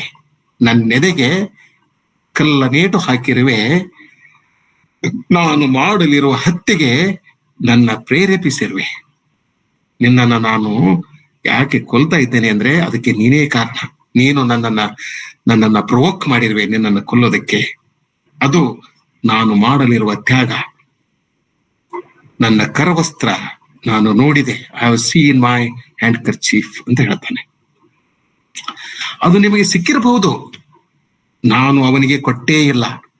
ಅವನನ್ನು ಇಲ್ಲಿಗೆ ಕರೆಸಿ ಅವನು ಸತ್ಯವನ್ನು ಒಪ್ಪಿಕೊಳ್ಳಲಿ. ಶೇಕ್ಸ್ಪಿಯರ್ನ ಅನೇಕ ದುರಂತ ನಾಟಕಗಳಲ್ಲಿ ಇಂಥ ಒಂದು ಸನ್ನಿವೇಶಗಳು ಬರ್ತವೆ. ವಿಧಿ ಏನಿದೆಯಲ್ಲ, ವಿಧಿ ಅಥವಾ ದೈವ ಇದ್ದಕ್ಕಿದ್ದಂತೆ ನಮ್ಮ ಮೇಲೆ ದಾಳಿಯನ್ನ ಮಾಡೋದಿಲ್ಲ, ನಮಗೆ ಬದುಕಲಿಕ್ಕೆ ಅವಕಾಶ ಮಾಡಿಕೊಡ್ತದೆ. ಆದ್ರೆ ನಾವು ಅದರ ಆ ಅವಕಾಶವನ್ನು ಬಳಸಿಕೊಳ್ಳೋದಿಲ್ಲ. ಇಲ್ಲಿ ಒಂದು 5 ನಿಮಿಷ ಅವನು ವೇಟ್ ಮಾಡಿದ್ರೆ, ಅವನು ಕೈದಿದ್ರೆ ಈ 2 ಸಾವುಗಳನ್ನ ತಪ್ಪಿಸಬಹುದಾಗಿತ್ತು. ಏನೋ ಹೇಳ್ತಾ ಇದ್ದಾಳೆ, ಪತ್ನಿ ಇದ್ದಾಳೆ, ಅವಳ ಮಾತನ್ನ ಕೇಳಬೇಕು, ಒಂದು ಎನ್ಕ್ವೈರಿ ಮಾಡಬೇಕು ಅಂತ ಅವನ ಮನಸ್ಸಿನಲ್ಲಿ ಬಂದಿದ್ರೆ ಅವನು ಈ ಹತ್ಯೆಯನ್ನು ಮಾಡ್ತಾ ಇರಲಿಲ್ಲ. ಆದ್ರೆ ಅವನಿಗೆ ತಾಳ್ಮೆನೇ ಇರೋದಿಲ್ಲ. ಅವನು ಹೇಳ್ತಾನೆ, ಅವನು ಒಪ್ಪಿಕೊಂಡಿದ್ದಾನೆ. ಆಕೆ ಹೇಳ್ತಾಳೆ, ಏನಂತ ಒಪ್ಪಿಕೊಂಡಿದ್ದಾನೆ? ನಿನ್ನನ್ನು ಅವನು ಬಳಸಿಕೊಂಡಿದ್ದಾನೆ. ನಿನ್ನನ್ನು ಅವನು that he hath used you, ಇದೇ ಶಬ್ದದಲ್ಲಿ he confessed what my lord ಅಂದಾಗ that he hath used you, ಅವನು ನಿನ್ನನ್ನು ಬಳಸಿಕೊಂಡಿದ್ದಾನೆ, ನಿನ್ನ ದೇಹವನ್ನ ಅನುಭವಿಸಿದ್ದಾನೆ. ಹೇಗೆ ಸಾಧ್ಯ ಇಲ್ಲ, ಇದು ಅಕ್ರಮವಾಗುತ್ತದೆ, ಅವನು ಹಾಗೆ ಹೇಳಲು ಸಾಧ್ಯವಿಲ್ಲ ಅಂದಾಗ ಈಗ ಅವನು ಮಾತನಾಡಲಾರ. ಕ್ಯಾಶುವನ್ನ ನಾನು ಕರೆಸ್ಲಿಕ್ಕೆ ಸಾಧ್ಯ ಇಲ್ಲ, ಯಾಕಂದ್ರೆ ಆಗಲೇ ಅವನ ಕೊಲೆ ಆಗಿದೆ ಅಂತ ಹೇಳ್ತಾಳೆ. ಅವನು ಸತ್ತಿದ್ದಾನೆ, ನಾನು ಇಯಾಗನಿಗೆ ಆದೇಶ ಕೊಟ್ಟಿದ್ದಾನೆ ಅವನನ್ನು ಕೊಲ್ಲು ಎಂದು. ಈಗಾಗಲೇ ಅವನನ್ನು ಕೊಂದಿರ್ತಾನೆ, ಅವನ ಧ್ವನಿ ಅಡಿಗೆ ಹೋಗಿದೆ. ಅವಾಗ ಹೇಳ್ತಾನೆ ಇನ್ನೊಂದು ಎಷ್ಟು ಅದ್ಭುತವಾದ ಮಾತು, ಅದ್ಭುತ ಅನ್ನೋಕ್ಕಿಂತಲೂ ಭೀಕರವಾದಂತ ಮಾತು. ಅವನ ಕೂದಲು ಬದಿ ಕುಳಿದಿದ್ದರೆ ನನ್ನ ಪ್ರತಿಕಾರ ಅವುಗಳನ್ನು ನುಂಗಿ ಹಾಕುತ್ತದೆ. ಅವನು ನನ್ನ ವೈರಿ, ನನ್ನ ಪತ್ನಿಯ ಶೀಲಹರಣ ಮಾಡಿದವನು, ಅವನನ್ನು ಕೊಲ್ಲೋದಕ್ಕೆ ನಾನು ಆದೇಶ ಕೊಟ್ಟಿದ್ದಾನೆ. ಅವನು ಸತ್ತಿರ್ತಾನೆ. ಆಕಸ್ಮಿಕವಾಗಿ ಅವನ ಮೈಯಲ್ಲಿನ ಒಂದು ಕೂದಲು ಜೀವಂತವಾಗಿ ಉಳಿದಿದ್ದರೆ ನನ್ನ ಪ್ರತಿಕಾರ ಆ ಕೂದಲನ್ನು ನುಂಗಿ ಹಾಕ್ತದೆ ಅಂತ ಹೇಳ್ತಾನೆ. ಅಷ್ಟು ಅವನಿಗೆ ಸಿಟ್ಟು, ಆಕ್ರೋಶ. ಅವನಂತ ಅಯ್ಯೋ ಅವನಿಗೆ ವಿಶ್ವಾಸಘಾತವಾಯ್ತು, ಐ ಆಮ್ ಅನ್ಡನ್, ನಾನು ಎಲ್ಲವನ್ನೂ ಕಳೆದುಕೊಂಡೆ ಅಂದಾಗ ಅವನು ಏನ್ ತಿಳ್ಕೊತಾನೆ ಅಂತಂದ್ರೆ, ಈಕೆ ನಿಜಕ್ಕೂ ಅವನನ್ನ ಪ್ರೀತಿ ಮಾಡ್ತಾಳೆ, ಅವನು ಸತ್ತು ಹೋಗಿದ್ದಾನೆ, ಇವಳು ಕಣ್ಣೀರು ಹಾಕ್ತಾ ಇದ್ದಾಳೆ ಅಂತ ಅವನು ತಪ್ಪು ಭಾವಿಸ್ತಾನೆ. ಆದ್ರೆ ಆಕೆ ಯಾಕೆ ಕಣ್ಣೀರು ಹಾಕ್ತಾಳೆ ಅಂತಂದ್ರೆ, ಇದ್ದ ಒಂದು ಸಾಕ್ಷಿ ಹೋಗ್ಬಿಡ್ತಲ್ಲ ಅಂತ, ಆ ಎವಿಡೆನ್ಸು ಹೋಗ್ಬಿಡ್ತಲ್ಲ ಅಂತ ಅವಳು ಅದು ಅನ್ಯಾಯ ಅಂತಾಳೆ, ವಿಶ್ವಾಸಘಾತವಾಯ್ತು ಅಂತಾಳೆ. ಅವಾಗಂತಾನೆ, ತೊಲಗು ವ್ಯಭಿಚಾರಿಣಿ, ನನ್ನ ಮುಖಕ್ಕೆ ನಿಂತು ಅವನಿಗಾಗಿ ಅಳುವಿಯಾ ಅಂತ ಆಕೆ ಮೇಲೆ ಅವನು ಇದ್ರ ಮಾಡ್ತಾನೆ. ಆಕೆ ಹೇಳ್ತಾಳೆ, ನನ್ನ ಗಡಿಪಾರು ಮಾಡಿಬಿಡಿ ಅಂತಾಳೆ. ಬ್ಯಾನಿಶ್ ಮೀ ಮೈ ಲಾರ್ಡ್, ನನ್ನ ಸಾಯೋದಕ್ಕೆ ಸಿದ್ಧಳಿಲ್ಲ, ನಾನು ಚಿಕ್ಕವಳು, ವಯಸ್ಸಿನಲ್ಲಿ ಚಿಕ್ಕವಳು, ಬದುಕಬೇಕು, ಗಡಿಪಾರು ಮಾಡುವುದರೇ, ನನ್ನ ಕೊಲ್ಲದಿರೋ. ಅವನು ಕೇಳೋದಿಲ್ಲ. ನಾಳೆ ನನ್ನನ್ನು ಕೊಂದು ಹಾಕು, ನಾಳೆ ನನ್ನನ್ನು ಕೊಂದು ಹಾಕು ಅಂತ ಕೇಳ್ತಾಳೆ. ಈ ರಾತ್ರಿ ಬದುಕಲು ಬಿಡಿ, ಬಿಡೋದಿಲ್ಲ ಅಂತ ನಾವು ಅರ್ಧ ಗಂಟೆ ಆದ್ರೂ ನನಗೆ ಬದುಕಲಿಕ್ಕೆ ಅವಕಾಶ ಕೊಡಿ. ಕೊನೆಗೆ ಇಲ್ಲ ಅಂತ ನಾವನೇ ಕೊನೆಯ ಪ್ರಾರ್ಥನೆ ಸಲ್ಲಿಸುತ್ತೇನೆ ದೊರೆಯೇ, let me offer my last prayer my lord. ಅವಾಗ ಹೇಳ್ತಾನ, ಇಟ್ಸ್ ಟೂ ಲೇಟ್, ತುಂಬಾ ತಡವಾಗಿದೆ, ನಿನ್ನ ಪ್ರಾರ್ಥನೆಯಿಂದ ನಿನ್ನ ಜೀವ ಉಳಿಯುವುದಿಲ್ಲ, ತುಂಬಾ ತಡವಾಗಿದೆ, ನೀನು ಸಾಯಲೇಬೇಕು. ಅವಳ ಕತ್ತನ್ನು ಹೆಸಿಬಿಡ್ತಾನೆ. ಅವಾಗ ಸ್ವಲ್ಪ ಹೊತ್ತು ನಿಂತು ಸ್ವಲ್ಪ ಹೊತ್ತು ಬಿಟ್ಟು ಆಕೆ ಸತ್ತಿರೋದಿಲ್ಲ, ಇನ್ನು ಸ್ವಲ್ಪ ಜೀವ ಇರ್ತದೆ. ಅವಳು ಆಕೆ ಗಂಟಲಿಂದ ಒಂದು ಒಂದು ಧ್ವನಿ ಹೊರಡ್ತದೆ. ಎಲ್ಲಿಂದ ಬರುತ್ತಿದೆ ಸಪ್ಪಳ ಅಂದ್ಕೋತಾನ ಅವನು. ಸತ್ತಿಲ್ಲವೇ ಅವಳು? ಇನ್ನೂ ಸತ್ತಿಲ್ಲವೇ? ನಾನು ಕ್ರೂರಿಯಾಗಿದ್ದರೂ ಕರುಣಾಮಯಿಯಾಗಿರುವೆ. ಯಾಕಂದ್ರೆ ಅವಳನ್ನ ಒಂದೇ ಏಟಿಗೆ ಅವಳನ್ನ ಕೊಂದು ಹಾಕಿಲ್ಲ. ಇನ್ನೂ ಜೀವ ಇದೆ ಅಂದ್ರೆ ನನ್ನಲ್ಲೂ ಸ್ವಲ್ಪ ಕರುಣೆ ಇತ್ತು ಅಂತ ಕಾಣ್ತದೆ. ಅವಳ ಸಾಯುವವರೆಗೂ ಆಕೆ ಕತ್ತು ಹಿಸುಕ್ಲಿಲ್ಲಲ್ಲ ನಾನು. ಕತ್ತು ಹಿಸುಕಿದೆ, ಅವಳು ಸತ್ತಳೆಂದು ಭಾವಿಸಿದೆ, ಸತ್ತಿಲ್ಲ ಅವಳು, ಇನ್ನೂ ಸ್ವಲ್ಪ ಜೀವ ಇದೆ. ಅವನು ಹೇಳ್ತಾನ, ನೋವಿನಲ್ಲಿ ಹೆಚ್ಚು ಕಾಲ ಬದುಕಲು ನನಗೆ ಅವಕಾಶ ನೀಡಲಾರೆ, ಹೀಗಾಗಿ ಅಂತ ಆಕಿ ಮತ್ತೆ ಕತ್ತಿಸ್ಬಿಡ್ತಾನೆ. ಎಷ್ಟೊತ್ತು ನೋವಿನಲ್ಲಿ ನೀನು ಬಿತ್ಕೊಳ್ಳುವೆ? ಆಕೆ ಅಂತಾಳ ಕೊನೆಗೆ ಸಾಯುವಕ್ಕಿಂತ ಮೊದಲ, ಎ ಗಿಲ್ಟ್ಲೆಸ್ ಡೆತ್ ಐ ಡೈ. ಅಪರಾಧ ರಹಿತ ಸಾವು ಸಾಯುತ್ತಿದ್ದೇನೆ. ಅಪರಾಧವನ್ನೇ ಮಾಡಿಲ್ಲ, ಪಾಪವನ್ನೇ ಮಾಡಿಲ್ಲ, ಹೀಗಾಗಿ ಅಪರಾಧ ರಹಿತ ಸಾವನ್ನ ಸಾಯ್ತಾ ಇದ್ದೇನೆ. ಸಂತೋಷ, ಪತಿಯ ಕೈಯಲ್ಲಿ ಸಾಯ್ತಾ ಇದ್ದೇನೆ. ಆಗ ಸರ್ವೆಂಟ್ ಸೇವಕಿ ಎಮಿಲಿ ಓಡ್ ಬರ್ತಾಳೆ. ಎಮಿಲಿ ಅವಳ ಹೆಸರು. ಡೆಸ್ಟಿಮ್ನಾಳ ಸೇವಕಿ ಆಗಿರ್ತಾಳೆ, ಇಯಾಗೋನ ಪತ್ನಿ ಆಗಿರ್ತಾಳೆ, ಆ ಖಳನಾಯಕನ ಪತ್ನಿ ಆಗಿರ್ತಾಳೆ. ಅವಳು ಆ ಶವವನ್ನ ನೋಡ್ತಾಳೆ. ಇನ್ನು ಸ್ವಲ್ಪದ ಜೀವಂತ ಇರ್ತದ. ಯಾರು ಈ ಕೃತ್ಯ ಎಸಗಿದವರು ಅಂದಾಗ ಅವಾಗ ಡೆಸ್ಟಿಮ್ನ ಕೊನೆಯ ಮಾತನ್ನು ಹೇಳ್ತಾಳೆ, ಇಲ್ಲಮ್ಮ, ಯಾರೂ ಇಲ್ಲ, ನನ್ನನ್ನ ಪತಿ ಕೊಂದ ಅನ್ನೋದಿಲ್ಲ ಅವಳು, ಯಾರೂ ಇಲ್ಲ, ನಾನೇ ಮಾಡಿಕೊಂಡೆ. ಶುಭವಾಗ್ಲಿ, ನನ್ನ ದೊರೆಯ ಹತ್ತಿರ ನನ್ನನ್ನು ಕರೆದುಕೊಂಡು ಹೋಗು ಅಂತ ನನ್ನನ್ನು ಎತ್ತಿಕೊಂಡು ನನ್ನ ದೊರೆಯ ಪಕ್ಕದಲ್ಲಿ ದೊರೆಯ ಹತ್ತಿರ ನನ್ನ ಕರೆದುಕೊಂಡು ಹೋಗು, ಶುಭವಾಗ್ಲಿ ಅಂತ ಹೇಳಿ ಸತ್ತು ಹೋಗ್ಬಿಡ್ತಾರೆ. ಸತ್ತು ಹೋದ್ಮೇಲೆ ಈ ಕತೆ ಮುಗಿಯುವುದಿಲ್ಲ, ಅಲ್ಲಿಗೆ ಕತೆ ಮತ್ತೆ ಪ್ರಾರಂಭ. ಇನ್ನೊಂದು ಸಂಗತಿ ಪ್ರಾರಂಭ ಆಗ್ತದೆ. 7:03 ಆಗಿದೆ, ಇಲ್ಲಿ 7 ನಿಮಿಷ ಮಾತ್ರ ಇದೆ. ಒಂದು 5 ನಿಮಿಷ ಹೆಚ್ಚಿಗೆ ಬೇಕಾಗ್ಬೋದೇನೋ. ಆಗ ಅದನ್ನು ಹೇಳ್ತಾನೆ, ನೀನು ಸುಳ್ಳು ಹೇಳಿದವಳು ಸುಡುವ ನರಕಕ್ಕೆ ಹೋದಳು ಅಂತ ಹೇಳ್ತಾನ ಅವನು ಸೇವಕಿಗೆ. ನನ್ನ ಪತ್ನಿ ಸುಳ್ಳುಗಾರ್ತಿಕೆ, ಸುಳ್ಳು ಹೇಳಿದಳು, ಸುಡುವ ನರಕಕ್ಕೆ ಹೋಗಿದ್ದಾಳೆ, ಅವಳನ್ನು ಕೊಂದವನು ನಾನೇ ಅಂದಾಗಿ ಮೇಲೆ ಹೇಳ್ತಾಳೆ, ಅವಳು ದೇವತೆಯಾಗಿದ್ದಳು, ನೀನು ಕಪ್ಪು ಪಿಶಾಚಿಯಾಗಿರುವೆ. ಇಷ್ಟು ಕೆಟ್ಟದಾಗಿ ಬೈತಾಳೆ ಅವಳು.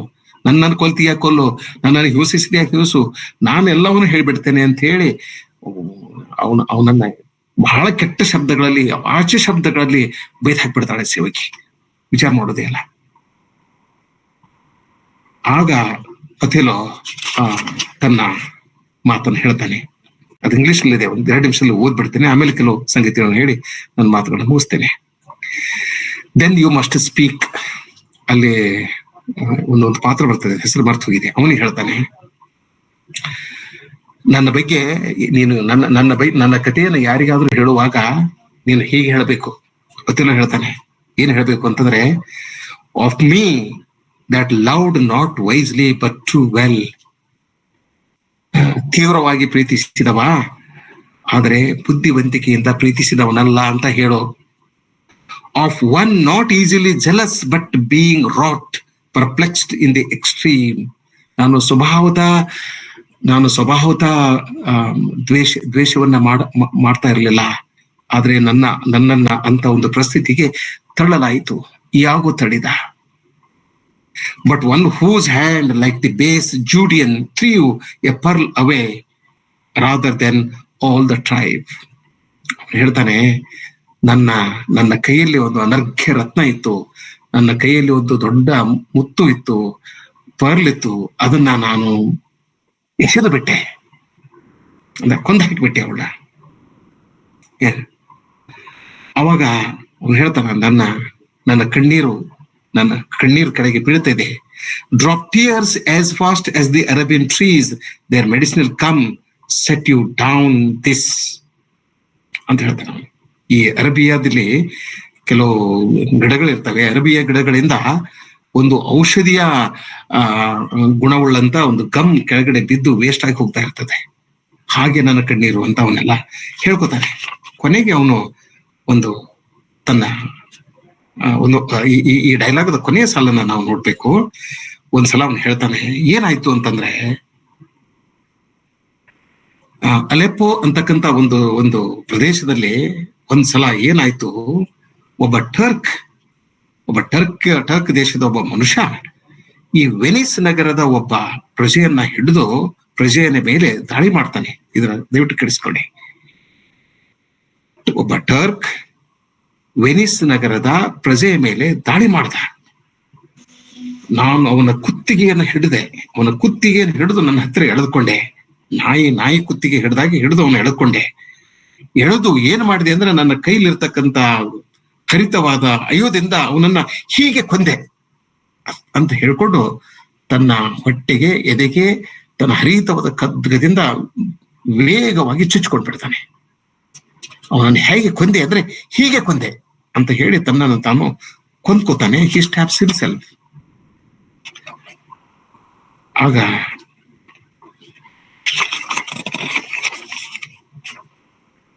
ಕೊನೆ ಮಾತನ್ನು ಹೇಳ್ತಾನೆ ಅವನು.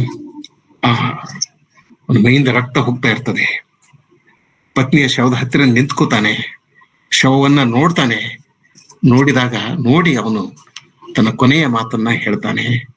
I kissed thee before I killed thee. ನಿನ್ನನ್ನು ಕೊಲ್ಲುವ ಮೊದಲು ನಿನಗೆ ಮುತ್ತಿಕ್ಕಿದೆ. ನಾವು ನೆನ್ಪು ಮಾಡ್ಕೋಬೇಕು, ಓದುಗರು, ಪ್ರೇಕ್ಷಕರು ನೆನ್ಪು ಮಾಡ್ಕೋಬೇಕು. ಸಂಜೆ ಹೊತ್ತು ಈಗಲೇ ಅರ್ಧ ಗಂಟೆ 1 ಗಂಟೆಯ ಮುಂಚೆ ಅವಳ ಮಲಗುವ ಕೋಣೆಗೆ ಬಂದಾಗ ಅವಳು ಮಲಗಿರ್ತಾಳೆ. ಅವಳನ್ನ ಮುತ್ತಿಕ್ಕಿರ್ತಾನಲ್ಲ, I kissed thee before I killed thee. ನಿನ್ನನ್ನು ಕೊಲ್ಲೋದಕ್ಕಿಂತ ಮುಂಚೆ ನಾನು ನಿನಗೆ ಮುತ್ತಿಕ್ಕಿದ್ದೆ. No way but this. ನನಗೆ ಬೇರೆ ಮಾರ್ಗವೇ ಇರಲಿಲ್ಲ.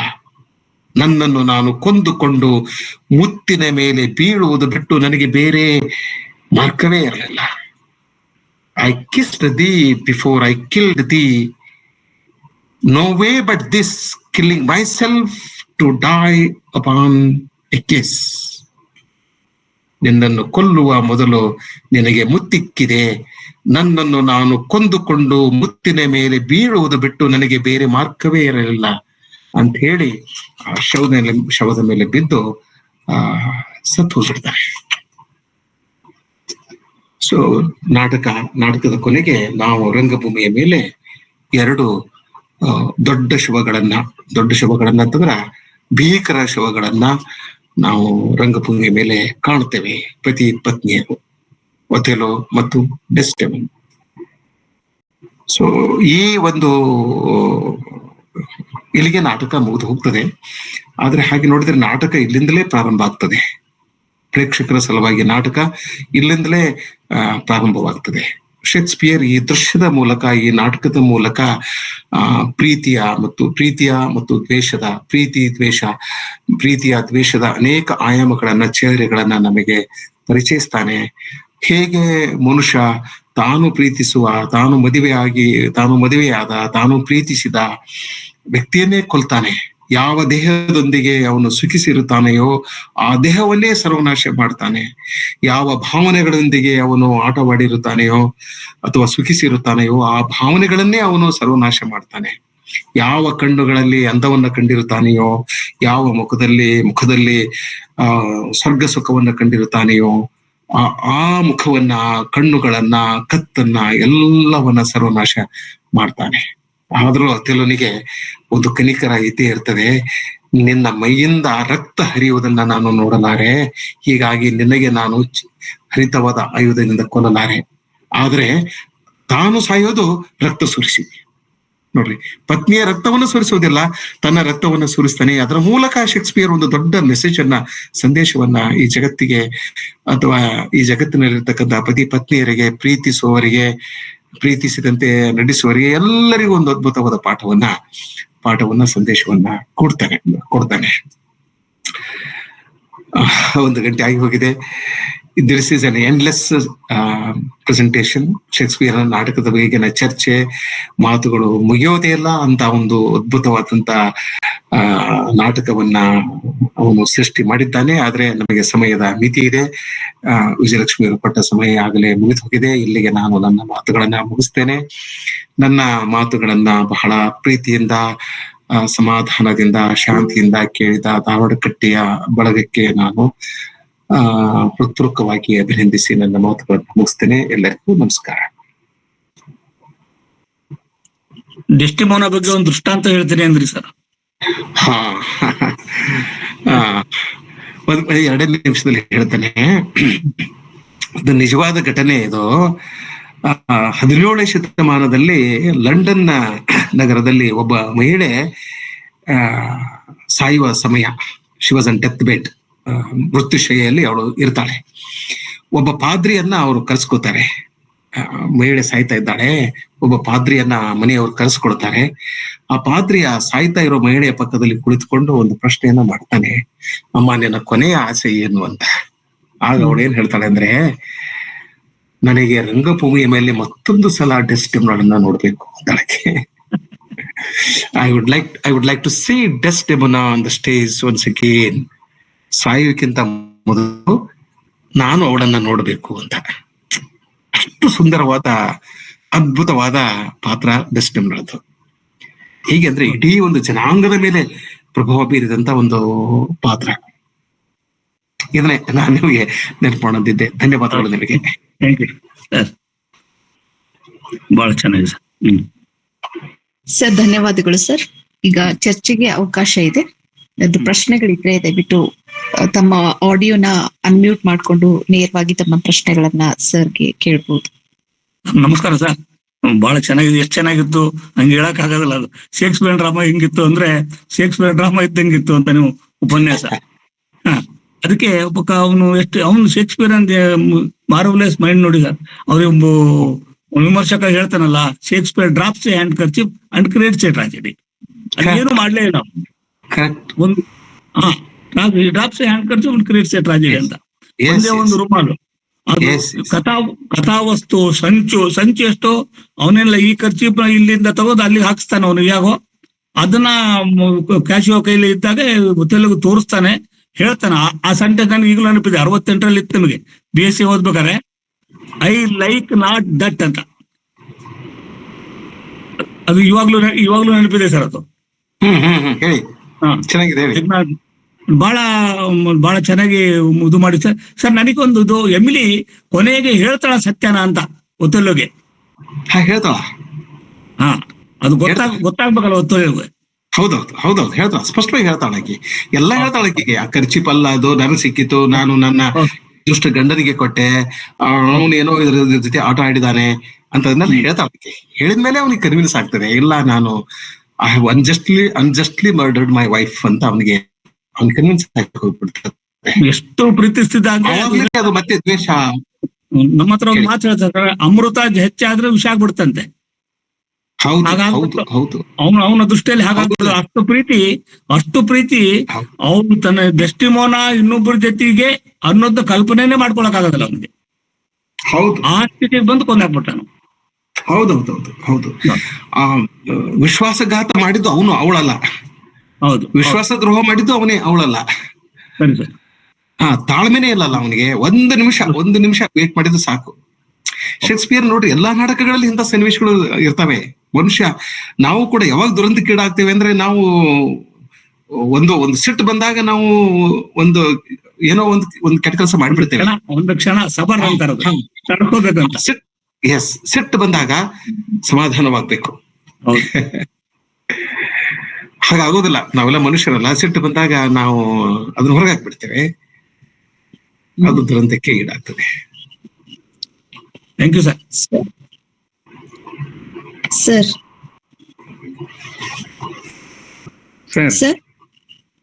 ಮಾತಾಡಿ ಸರ್. ಅವಳು ಡೆಸ್ಡೆಮೊನಾ ಒಂದ್ ಮಾತು ಹೇಳ್ತಾಳೆ. ಅವಳು ಅವ್ನ್ ಕೊಲ್ತಾನೆ ಅಂತ ಗೊತ್ತಾದಾಗ, his unkindness may defeat my life but never taint my love ಅಂತ ಹೇಳಿ.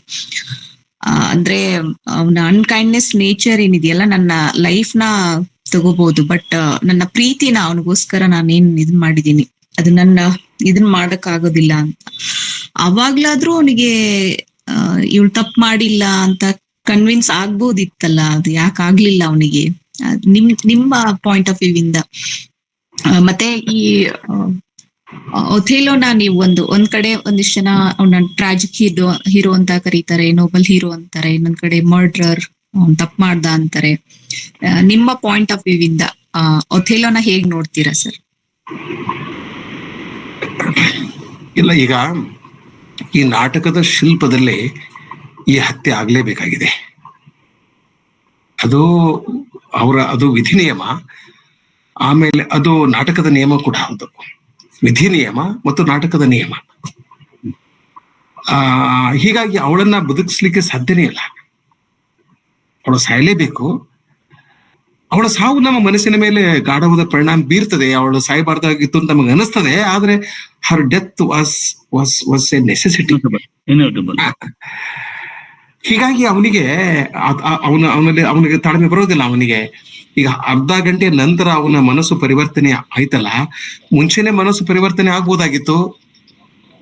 ಹಾಗೆ ಆಗ್ಲಿಕ್ಕೆ ಸಾಧ್ಯ ಇಲ್ಲ. ಅದು ನಿಯಮವನ್ನ ಮೀರಿದ ಕಲ್ಪನೆ ನಮ್ದು, ನಿಯಮವನ್ನ ಮೀರಿದ ನಿರೀಕ್ಷೆ. ಹೀಗೆ. ಮತ್ತು ಇನ್ನೊಂದು ಇರ್ತದೆ, ಯಾವಾಗ ಹೆಚ್ಚು ಪ್ರೀತಿ ಮಾಡ್ತೀವಿ ಹೆಚ್ಚು ನಿರೀಕ್ಷೆ ಇರ್ತದೆ. ನಾನು ಪ್ರೀತಿಸಿದವರು ನನಗೆ ಸಣ್ಣ ನೋವನ್ನು ಉಂಟು ಮಾಡಬಾರ್ದು ಅನ್ನೋ ನಿರೀಕ್ಷೆ ಇರ್ತದೆ. ಈ ನಿರೀಕ್ಷೆಗಳು ಅಪೇಕ್ಷೆಗಳು ನಮ್ಮಿಂದ ಇಂಥ ಭೀಕರ ಘಟನೆಗಳು ಘಟಿಸುವಂತೆ ಮಾಡ್ತವೆ. ಇನ್ನೊಂದು ಬಂತು, ಅವನೊಬ್ಬ ಮಹಾನ್ ಯೋಧ. ಅವನು ದೇಶಕ್ಕಾಗಿ ಬರೀ ಯುದ್ಧಗಳಲ್ಲೇ ಇರ್ತಾನ. ಅವನ್ಗೇನಂದ್ರೆ ಆ ಯೋಧನಿಗೆ ದೇಶಕ್ಕಾಗಿ ಸಾಯಿಸ್ಬೇಕು, ಇಲ್ಲ ಸಾಯ್ಬೇಕು, ಕಮಿಟ್ಮೆಂಟ್ ಇರುತ್ತೆ. ಎಲ್ಲೂ ಆ ಕಡೆ ಈ ಕಡೆ 99% ನಿಷ್ಠೆ ಅನ್ನೋದು ಇರೋದಿಲ್ಲ ಅಲ್ಲಿ. ಅವನು ಬೇರೆ ತನ್ನ ಜೀವನದಲ್ಲಿ ಬರುವ ಎಲ್ಲಾ ಪಾತ್ರಗಳಿಂದ ಅದೇ ನಿಷ್ಠೆನ ಬಯಸ್ತಾನೆ ಸರ್. ಅದೇ ನಿಷ್ಠೆ ಬಯಸಿದ ಅವನು. ಹೌದು, ನಿಜ. ನಿಮ್ಮ ಮಾತು ನಿಜ. ಅನುಮಾನ ಬಂದ್ಬಿಟ್ಟು ಕೊಂದಾಗ್ಬಿಟ್ಟು. ನಿಮ್ಮ ಮಾತು ನಿಜ. ಅವನು ಅದನ್ನ ಹೇಳ್ತಾನೆ ಅವನು. ಇದು ಒಂದು ನೈತಿಕವಾದಂತ ಕರ್ತವ್ಯ, ಇದು ನ್ಯಾಯದ ಮಾತು. ಹೀಗಾಗಿ ಅವಳಿಂದ ಮತ್ತೆ ಸಮಾಜಕ್ಕೆ ಆಗ್ಬಾರ್ದು, ಬೇರೆ ಬೇರೆ ಪುರುಷರಿಗೂ ಹೋಗಿ ದ್ರೋಹ ಮಾಡಬಾರ್ದು, ಹೀಗೆಲ್ಲ ಅವನು ಹೇಳ್ಕೊತಾನೆ. ಇಲ್ಲೊಂದು ಪ್ರಶ್ನೆ ಇದೆ, ನೀವು ಅತಿಯಾಗಿ ಮೆಚ್ಚಿಕೊಂಡ ಪಾತ್ರ ಯಾವುದು ಅಂತ. ಶಾರದಾ ಪಾಟೀಲ್ ಅವ್ರದ್ದು ಬಹಳ ಉತ್ತರ ಅಂದ್ರೆ ಡೆಸ್ಡೆಮೋನಾ ನನಗೆ ನನ್ನ ಬಹಳ ಪ್ರೀತಿಯ ಒಂದು ಪಾತ್ರ. ಅವಳನ್ನ ನಾನು ಎಲ್ಲರೂ ಮೆಚ್ಚಿಕೊಳ್ತಾರೆ, ನಾನು ಮೆಚ್ಚಿಕೊಂಡಿದ್ದೇನೆ. ಆದ್ರೆ ಅಥೇಲೋನ ಬಗ್ಗೆ ಕೂಡ ಒಂದು ಸಹಾನುಭೂತಿ ಇದೆ. ಯಾಕಂದ್ರೆ ಅದು ದುಷ್ಟತನದಿಂದ, ನೀಚತನದಿಂದ, ವೈರತ್ವದಿಂದ ಮಾಡಿದಂತ ಹತ್ಯೆ ಅಲ್ಲ ಅದು. ಅಂತ ಒಂದು ಪರಿಸ್ಥಿತಿ ನಿರ್ಮಾಣ ಆಗಿರೋದ್ರಿಂದ ಅವನು ಅಂತ ಕೆಲಸವನ್ನ ಮಾಡ್ತಾನೆ. ಸೊ ಹೀಗಾಗಿ ಅವನ ತಪ್ಪನ್ನ ಕ್ಷಮಿಸ್ಬೇಕು ಅಂತ ಅನಿಸ್ತದೆ.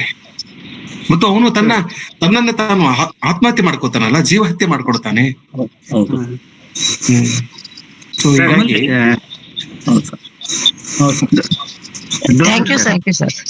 ಆಮೇಲೆ ಅತ್ಯಂತ ಕಡಿಮೆ ಕೃತ್ಯ ಮಾಡಿ ಒಂದು ದುರಂತಕ್ಕೆ ಕಾರಣ ಆದ ಖಳನಾಯಕ ಇಯಾಗೋ ಸರ್. ಬಹಳ ಕಡಿಮೆ. ಸರ್ ದೋನೂರ್ ಸರ್, ನಮಸ್ಕಾರ ಸರ್. ನಮಸ್ತೆ ಸರ್, ನಮಸ್ಕಾರ. ತುಂಬಾ ಚೆನ್ನಾಗಿ ವಂದಿಸಿದ್ರೆ ಹಾರ್ದಿಕವಾದ ಧನ್ಯವಾದಗಳು ಸರ್. ಒಂದು ಆಲೋಚನೆ. ಈ ಕಲಂದರ್ ಸರ್ ಅದನ್ನ ತುಂಬಾ ಸೂಕ್ಷ್ಮ ಕೇಳಿದ್ರು ಅಂತ, ಅದನ್ನ ಇನ್ನಷ್ಟು ವಾಚ್ಯವಾಗಿ ಹೇಳೋದಂದ್ರೆ, ಈ ಸೈನಿಕ ಪ್ರಜ್ಞೆಗಳು ಸಾಮಾನ್ಯವಾಗಿ ಆಕ್ಷನ್ ಓರಿಯೆಂಟೆಡ್. ಒಂದು ಉದ್ವಿಗ್ನತೆ ಸೈನಿಕರಿಗೆ ತುಂಬಾ ಸಹಜವೇ ಅಥವಾ ಅದು ಸಾಮಾನ್ಯವಾಗಿ ಬಿಡುತ್ತದೆ ಅನ್ನುವಂಥದ್ದು.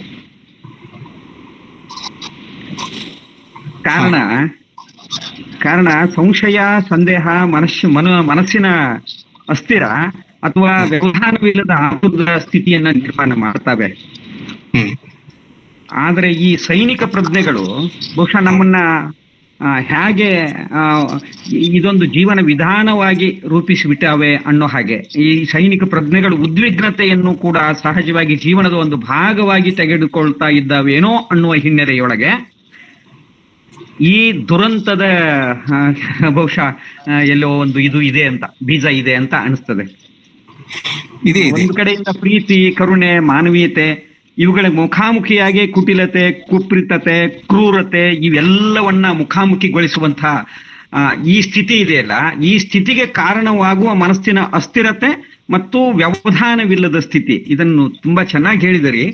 ನನಗೆ ಸಂಕಟ ಅಂದ್ರೆ ಈ ಸೈನಿಕ ಪ್ರಜ್ಞೆಯ ಜೀವನ ವಿಧಾನಕ್ಕೆ ಒಡ್ಡುವ ಬಹಳ ದೊಡ್ಡ ಅಪಾಯಕಾರಿ ಜೀವನದ ಶೈಲಿಯೊಂದನ್ನ ಕುರಿತು ನಾವು ಆಲೋಚಿಸುವಂತ ಸಂದರ್ಭವನ್ನ ಶೇಕ್ಸ್ಪಿಯರ್ ನಮ್ಮ ಎದುರಿಗಿಡ್ತಾರೇನು? ಹಲೋ, ನಮಸ್ಕಾರ. ನೀವು ಒಳ್ಳೆಯ ಮಾತನ್ನ ಹೇಳಿದ್ರಿ ಸರ್. ಹೇಳಿ. ನಾನು ಶ್ರೀನಿವಾಸ್ ವಡಪ್ಪಿ ಮಾತಾಡ್ತಾ ಇರೋದು. ಸರ್ ನಮಸ್ಕಾರ, ಹೇಳಿ ಸರ್. ನಮಸ್ಕಾರ. ಈಗ ಅವರು ಹೇಳಿದ್ರಲ್ಲ ಸೈನಿಕ ಪ್ರಜ್ಞೆ ಅಂತ ಒಂದ್ ಮತ್ತೆ ಹೇಳಿದ್ರಲ್ಲ. ಹಲೋ, ಸರ್ ಕೇಳ್ತಾ ಇದೆಯಲ್ಲ? ಕೇಳಿಸ್ತಾ ಇದೆ, ಹೇಳಿ. ಮಾತಾಡಿ. ಸೈನಿಕ ಪ್ರಜ್ಞೆ ಅಂತ ಅವ್ರು ಏನ್ ಮಾತಾಡಿದ್ರಲ್ಲ, ಉದ್ವಿಗ್ನತೆ ಅಂತ ಇರ್ತಲ್ಲ, ಇಡೀ ಒಂದು ಸೈನಿಕನ ಜೀವನದ ಮೊದಲ ಭಾಗ ಅಂತಂದ್ರೆ he wants to live his life fast. ಇಡೀ ಜೀವನವನ್ನ ಬಹಳ ಅತ್ಯಂತ ಕಡಿಮೆ ಅವಧಿಯಲ್ಲಿ ಅವರು ಅನುಭವಿಸುವಂತ ಒಂದು ಮನೋಸ್ಥಿತಿ ನಿರ್ಮಾಣ ಆಗಿರ್ತದೆ. ಆ ಮನೋಸ್ಥಿತಿ ಏನ್ ಮಾಡ್ತದೆ ಅಂದ್ರೆ ಜೀವನದಲ್ಲಿ ಪ್ರತಿಯೊಂದು ಕ್ಷಣವನ್ನ ಸುಖವನ್ನಾಗಿ ಮಾಡಿಕೊಳ್ಬೇಕು ಅಂತ ಒಂದು ಪ್ರಜ್ಞೆ ಇರ್ತದೆ ಅವ್ರಿಗೆ. ಅದು ಯಾಕಂದ್ರೆ ನಮ್ಮ ಹಾಗೆ ಏನೋ ಒಂಥರ ಯಾವುದೋ ಒಂದು ನಿರ್ದಿಷ್ಟವಾದ ಬದುಕ್ತೇನೆ ಅಂತ ಹೇಳಿ ಒಂದು ಅವರಿಗೆ ಕಾಲಘಟ್ಟ ಇರೋದಿಲ್ಲ. ಯಾವ ಕ್ಷಣಕ್ಕಾದ್ರೂ ಅವರಿಗೆ ಸಾವು ಎಂಬುದು ಬಹಳ ಸನ್ನಿಹಿತ ಆಗಿರೋದ್ರಿಂದ ಇದ್ದ ಜೀವನವನ್ನ ಅತ್ಯಂತ ಸುಖಮಯವನ್ನಾಗಿ ಮಾಡಿಕೊಳ್ಳುವಂತ ಒಂದು ಪ್ರವೃತ್ತಿ ಅವರೊಳಗೆ ಮೊದಲಿಂದ ಜಾಗೃತ ಇರ್ತದೆ. ಅದು ಅಲ್ಲಿ ಆಗುವಂತ ಒಂದು ದೊಡ್ಡ ಒಂದು ಪರಿಣಾಮ ಸೈನಿಕ ಪ್ರಜ್ಞೆ. ಮತ್ತೆ ಇನ್ನೊಂದೇನಂದ್ರೆ ಅಥೆಲೋದಲ್ಲಿ ಆಗುವಂತ ದೊಡ್ಡ ದುರ್ದೈವ ಅಂದ್ರೆ ಏನು ಅಂದ್ರೆ ಆ ಡೆಸ್ಟಿಮೋನ ಬಹಳ ಬ್ಯೂಟಿಫುಲ್ ಇದ್ದಾಳೆ ಅನ್ನೋದಕ್ಕೆ ಭಾರ್ಯಾ ರೂಪವತಿ ಶತ್ರು ಅಂತ ಏನ್ ನಾವು ಮಾತಾಡ್ತೇವೆ, ಆ ಭಾರ್ಯಾ ರೂಪವತಿ ಶತ್ರುನು ಕೂಡ ಒಂದು ರೀತಿಯಿಂದ ಮನಸ್ಸಿನೊಳಗೆ ಒಂದು ಜಲಸ್ ಕ್ರಿಯೇಟ್ ಮಾಡುತ್ತದೆ. ಒಂದು ಆ ಜಲಸಿ, ಆ ರೀತಿಯಿಂದ ಆಗುವಂತ ಎರಡು ಸಂದಿಗ್ಧಗಳು ಅಲ್ಲಿ ಕೂಡೋದ್ರಿಂದ ಅಥೆಲೋ ಡ್ರಾಮಾ ಒಂದು ರೀತಿಯಿಂದ ದುರಂತ ನಾಟಕವಾಗಿ ಪರಿಣಮಿಸ್ತದೆ ಅಂತ ನನ್ನ ಒಂದು ಅಭಿಪ್ರಾಯ. ನಾನು ಪೂರ್ತಿಯಾಗಿ ಭಾಷಣ ಕೇಳಬೇಕಾಗಿತ್ತು. ಬಸವರಾಜ್ ಡೋಣೂರವರೇ, ನೀವು ಮಾತಾಡಿದ್ ಕೇಳಿದ್ರೆ ಬಹಳ ಅದ್ಭುತವಾಗಿ ಮಾತಾಡ್ತಾ ಇದ್ರಿ. ಏನೋ ಒಂದ್ಸಲ ಅಕಸ್ಮಾತ್ತಾಗಿ ಕೂಡಿಕೊಂಡೆ ಕೇಳಿದಂತ ಮಾತುಗಳಲ್ಲೇ ಬಹಳ ಸಂತೋಷ ಅನಿಸ್ತು.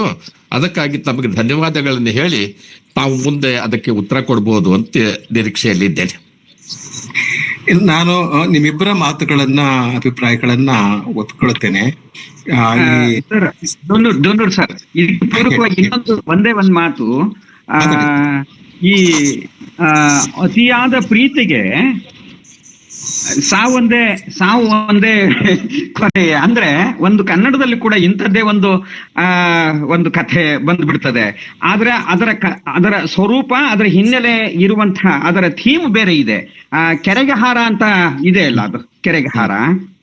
ಆ ಕಥೆಯಲ್ಲಿ ಇರುವ ನಾಯಕನು ಕೂಡ ಆತ ಸೈನಿಕ. ಆತನಲ್ಲೂ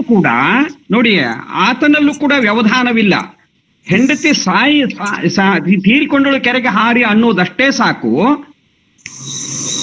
ಸೈನಿಕ ಪ್ರಜ್ಞೆಯಲ್ಲಿಯೇ ಆತ ಆತುರತೆಯನ್ನ ತಡಿತಾನೇನೋ ಅಂತ ಅನಿಸ್ಬಿಡ್ತದೆ. ಅದರ ಕಥೆ ಬೇರೆ ಇದೆ, ಅದೆಲ್ಲ ನಿಮಗೂ ಗೊತ್ತು. ಆದ್ರೆ ಸೈನಿಕ ಪ್ರಜ್ಞೆಯ ಹೋಲಿಕೆಗಳು ಸಮಾನವಾಗಿ ಅಲ್ಲಲ್ಲಿ ಸಿಗ್ತವೆ ಅನ್ನುವಂಥ ಸುಳುಹು. ಸರಿ ಇದೆ, ನಿಮ್ಮ ಮಾತು ಸರಿ ಇದೆ. ನಾನು ಒಂದು ಸಣ್ಣ ಪ್ರತಿಕ್ರಿಯೆ ನಿಮಗೆ ಕೊಡ್ತೇನೆ. ಇನ್ನೊಂದಿಷ್ಟು ಪ್ರಶ್ನೆಗಳಿವೆ. ಪ್ರವೀಣನ ಒಂದು ಪ್ರಶ್ನೆ ಇದೆ, ಒಳ್ಳೆಯ ಪ್ರಶ್ನೆ ಇದೆ. ಏನಂತಂದ್ರೆ ಇಲ್ಲಿ ಈ ಒಬ್ಬ ಸೈನಿಕನಲ್ಲಿ ಇರ್ತಕ್ಕಂತ ಕೆಲವು ಲಕ್ಷಣಗಳನ್ನ ನಾವು ಅಥೆಲೋನಲ್ಲಿ ಕಾಣಬಹುದು. ಆದ್ರೆ ಅವನು ಬಹಳ ವೇಗದಿಂದ ಈ ತೀರ್ಮಾನವನ್ನ ಏನು ತಿಳಿದುಕೊಡೋದಿಲ್ಲ. ಅವನು ಸಾಕಷ್ಟು ವಿಚಾರ ಪಡ್ತಾನೆ. ಈ ಎರಡನೆಯ ಆಕ್ಟದಲ್ಲಿ ಅವನಿಗೆ ಈ ಸಮಸ್ಯೆ ಬಗ್ಗೆ ಸುಳಿವು ಸಿಗ್ತದೆ. 3ನೇ ಅಂಕ, 4ನೇ ಅಂಕ, 5ನೇ ಅಂಕ, ಅಲ್ಲಿವರೆಗೂ ಅವನು ಅದ್ರ ಬಗ್ಗೆ ವಿಚಾರ ಮಾಡ್ತಾನೆ ಸಾಕಷ್ಟು. ಕೊನೆಗೂ ಕೂಡ ಅವನು ಕೊಲೋಕ್ಕಿಂತ ಮುಂಚೆ ಇಷ್ಟೆಲ್ಲ ಮಾತಾಡ್ತಾನಲ್ಲ, ಅವನ ಮನಸ್ಸಿನಲ್ಲಿ ಒಂದು ಕಾನ್ಫ್ಲಿಕ್ಟ್ ಇರ್ತದೆ. ಒಬ್ಬ ಸೈನಿಕನಲ್ಲಿ ಅಂತ ಒಂದು ಕಾನ್ಫ್ಲಿಕ್ಟ್ ಇರೋದಿಲ್ಲ. ಒಂದು ಆರ್ಡರ್ ಬಂತು ಅಂದ್ರೆ ಅವನು ಎಕ್ಸಿಕ್ಯೂಟ್ ಮಾಡಿಬಿಡ್ತಾನೆ.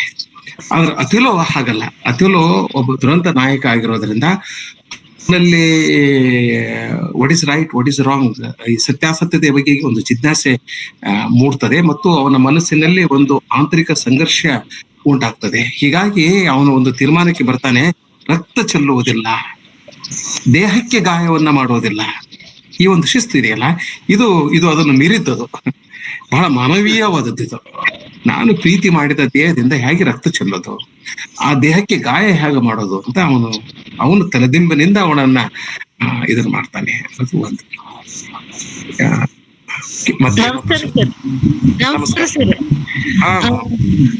ಸರ್ ಆಗ್ಲೇ ಸರ್ ಹೇಳಿದ್ರು ಜಲಸಿ ಅದೊಂದು ಟ್ರಾಜಿಕ್ ಫ್ಲಾ ಒಂದು ಅಂತ ಹೇಳಿದ್ರು ಸರ್. ಅದು ಶೇಕ್ಸ್ಪಿಯರ್ ಇದರಲ್ಲಿ ಕ್ಯಾರೆಕ್ಟರ್ ಇಸ್ ಡೆಸ್ಟಿನಿ ಬರುತ್ತೆ, ಹಾರ್ಡಿಯಲ್ಲಿ ಡೆಸ್ಟಿನಿ ಇಸ್ ಕ್ಯಾರೆಕ್ಟರ್ ಬರುತ್ತೆ ಸರ್. ಇಲ್ಲಿ ಕ್ಯಾರೆಕ್ಟರ್ ಡೆಸ್ಟಿನಿ ಇದ್ದಾಗ್ಲೂ ಕೂಡ ಇಲ್ಲಿ ಡೆಸ್ಟಿನಿ ಅವನ್ ಲೈಫ್ ಅಲ್ಲಿ ರೋಲ್ ಪ್ಲೇ ಮಾಡುತ್ತಲ್ಲ ಸರ್, ಇದೊಂದು ಕಾಂಟ್ರಾಸ್ಟ್. ಇನ್ನೊಂದು ಜಲ್ಸಿ ದೈ ನೇಮ್ ಇಸ್ ವಿಮೆನ್ ಅಂತ ಶೇಕ್ಸ್ಪಿಯರ್ನೇ ಹೇಳಿದಾನೆ, ಇಲ್ಲಿ ಜಲ್ಸಿ ಮೇಲ್ ಅಲ್ಲೂ ಕಂಡು ಬಂತಲ್ಲ ಅಂತ ನಾನು ಎರಡು ಕಾಂಟ್ರಾಸ್ಟ್ ಸ್ಟೇಟ್ಮೆಂಟ್ ಗೆ ತಾವೇನ್ ಆನ್ಸರ್ ಮಾಡ್ತೀರಿ ಸರ್? ಮೇಡಮ್, ನನಗೆ ಎರಡರಲ್ಲೂ ಕಾಂಟ್ರಾಸ್ಟ್ ನನಗೆ ಕಾಣಿಸೋದಿಲ್ಲ. ಮೊದಲನೇದೇನಂತಂದ್ರೆ ನೀವೇನ್ ಹೇಳಿದ್ರಲ್ಲ, ಮೊದಲನೇದು character is the destiny and destiny is character. Right. ಈಗ ಶೇಕ್ಸ್ಪಿಯರ್ ಅಂತ ಒಬ್ಬ ದೊಡ್ಡ ನಾಟಕಕಾರ ಯಾವುದೇ ಒಂದು ಸಿದ್ಧಾಂತವನ್ನ ಅಥವಾ ತಾತ್ವಿಕತೆಗೆ ಅವನು ಬದ್ಧನಾಗಿರೋದಿಲ್ಲ. ಅವನು ಜೀವನಕ್ಕೆ ಬದ್ಧನಾಗಿರ್ತಾನೆ. ಈಗ ಡೆಸ್ಟಿನಿ ಈಸ್ ಕ್ಯಾರೆಕ್ಟರ್ ಅಂದ್ರೂ ಕೂಡ ಅವನ ಅನೇಕ ಪಾತ್ರಗಳು ವಿಧಿ ಹೇಗೆ ಆಟ ಆಡಿಸ್ತದೆಯೋ ಹಾಗೆ ಆ ಪಾತ್ರಗಳು ಆಟ ಆಡ್ತವೆ.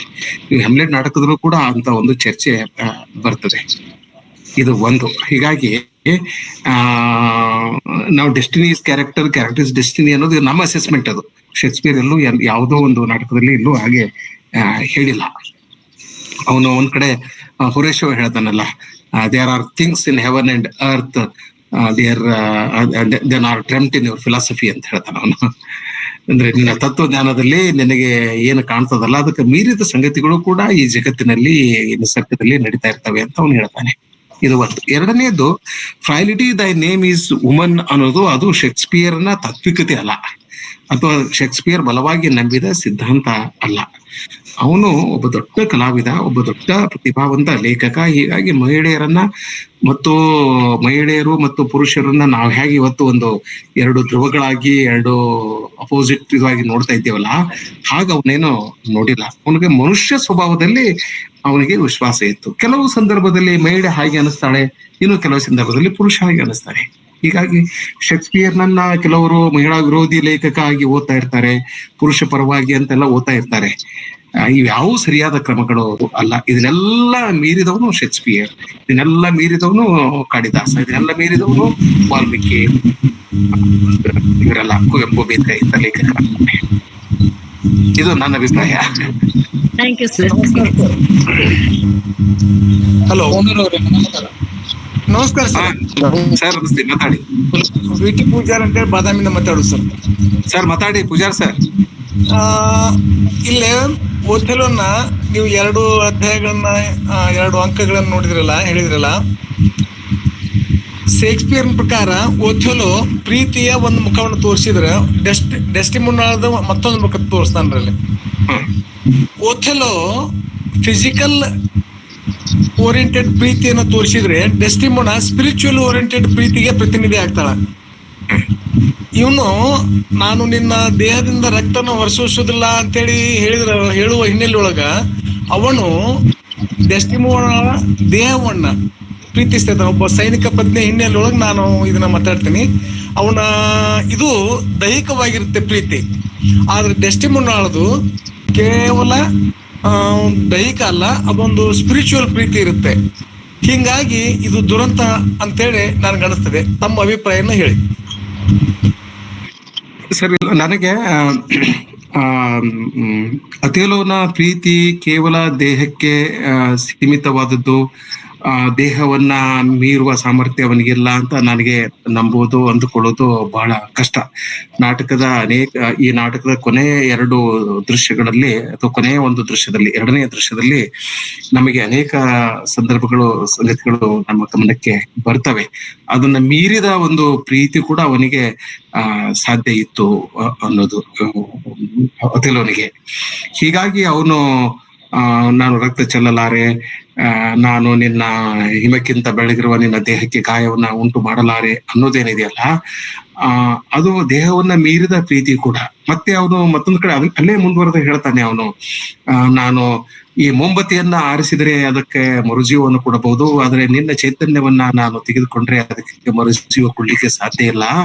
ಸ್ವರ್ಗದಿಂದ ಮೀಥಿಯಸ್ ಬಂದೇ ನನಗೆ ಮರುಜೀವ ಕೊಡ್ಬೇಕು ಅಂತ ಹೇಳ್ತಾನೆ. ಹೀಗಾಗಿ ಅವನಿಗೆ ದೇಹವನ್ನ ಮೀರಿದ ಕಲ್ಪನೆ ಕೂಡ ಅವನಿಗೆ ಸಾಧ್ಯ ಇತ್ತು. ಆದ್ರೆ ಆ ಹೊತ್ತಿನಲ್ಲಿ, ಆ ಕ್ಷಣದಲ್ಲಿ ಅವನ ಮನಸ್ಸು ಕತ್ತಲೆಯಲ್ಲಿ ಮುಳುಗಿತ್ತು. ಅವನ ಮನಸ್ಸು ಅವನ ಅಧೀನದಲ್ಲಿ ಇರಲಿಲ್ಲ.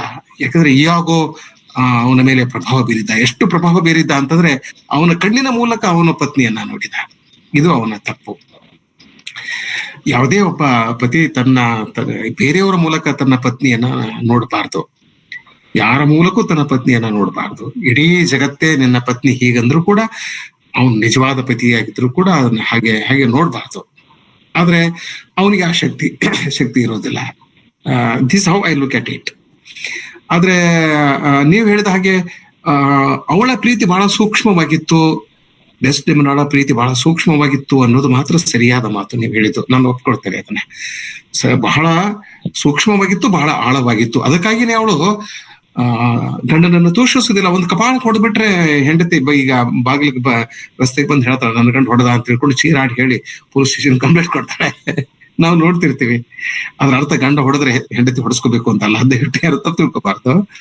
ಆದ್ರೆ ಕೊಲೆ ಮಾಡಿದ ಗಂಡನಿಗೆ ಹೇಳ್ತಾಳೆ, ನನ್ನನ್ನು ನಾನು ಕೊಂದುಕೊಂಡೆ ಅಂತ ಹೇಳ್ತಾಳೆ.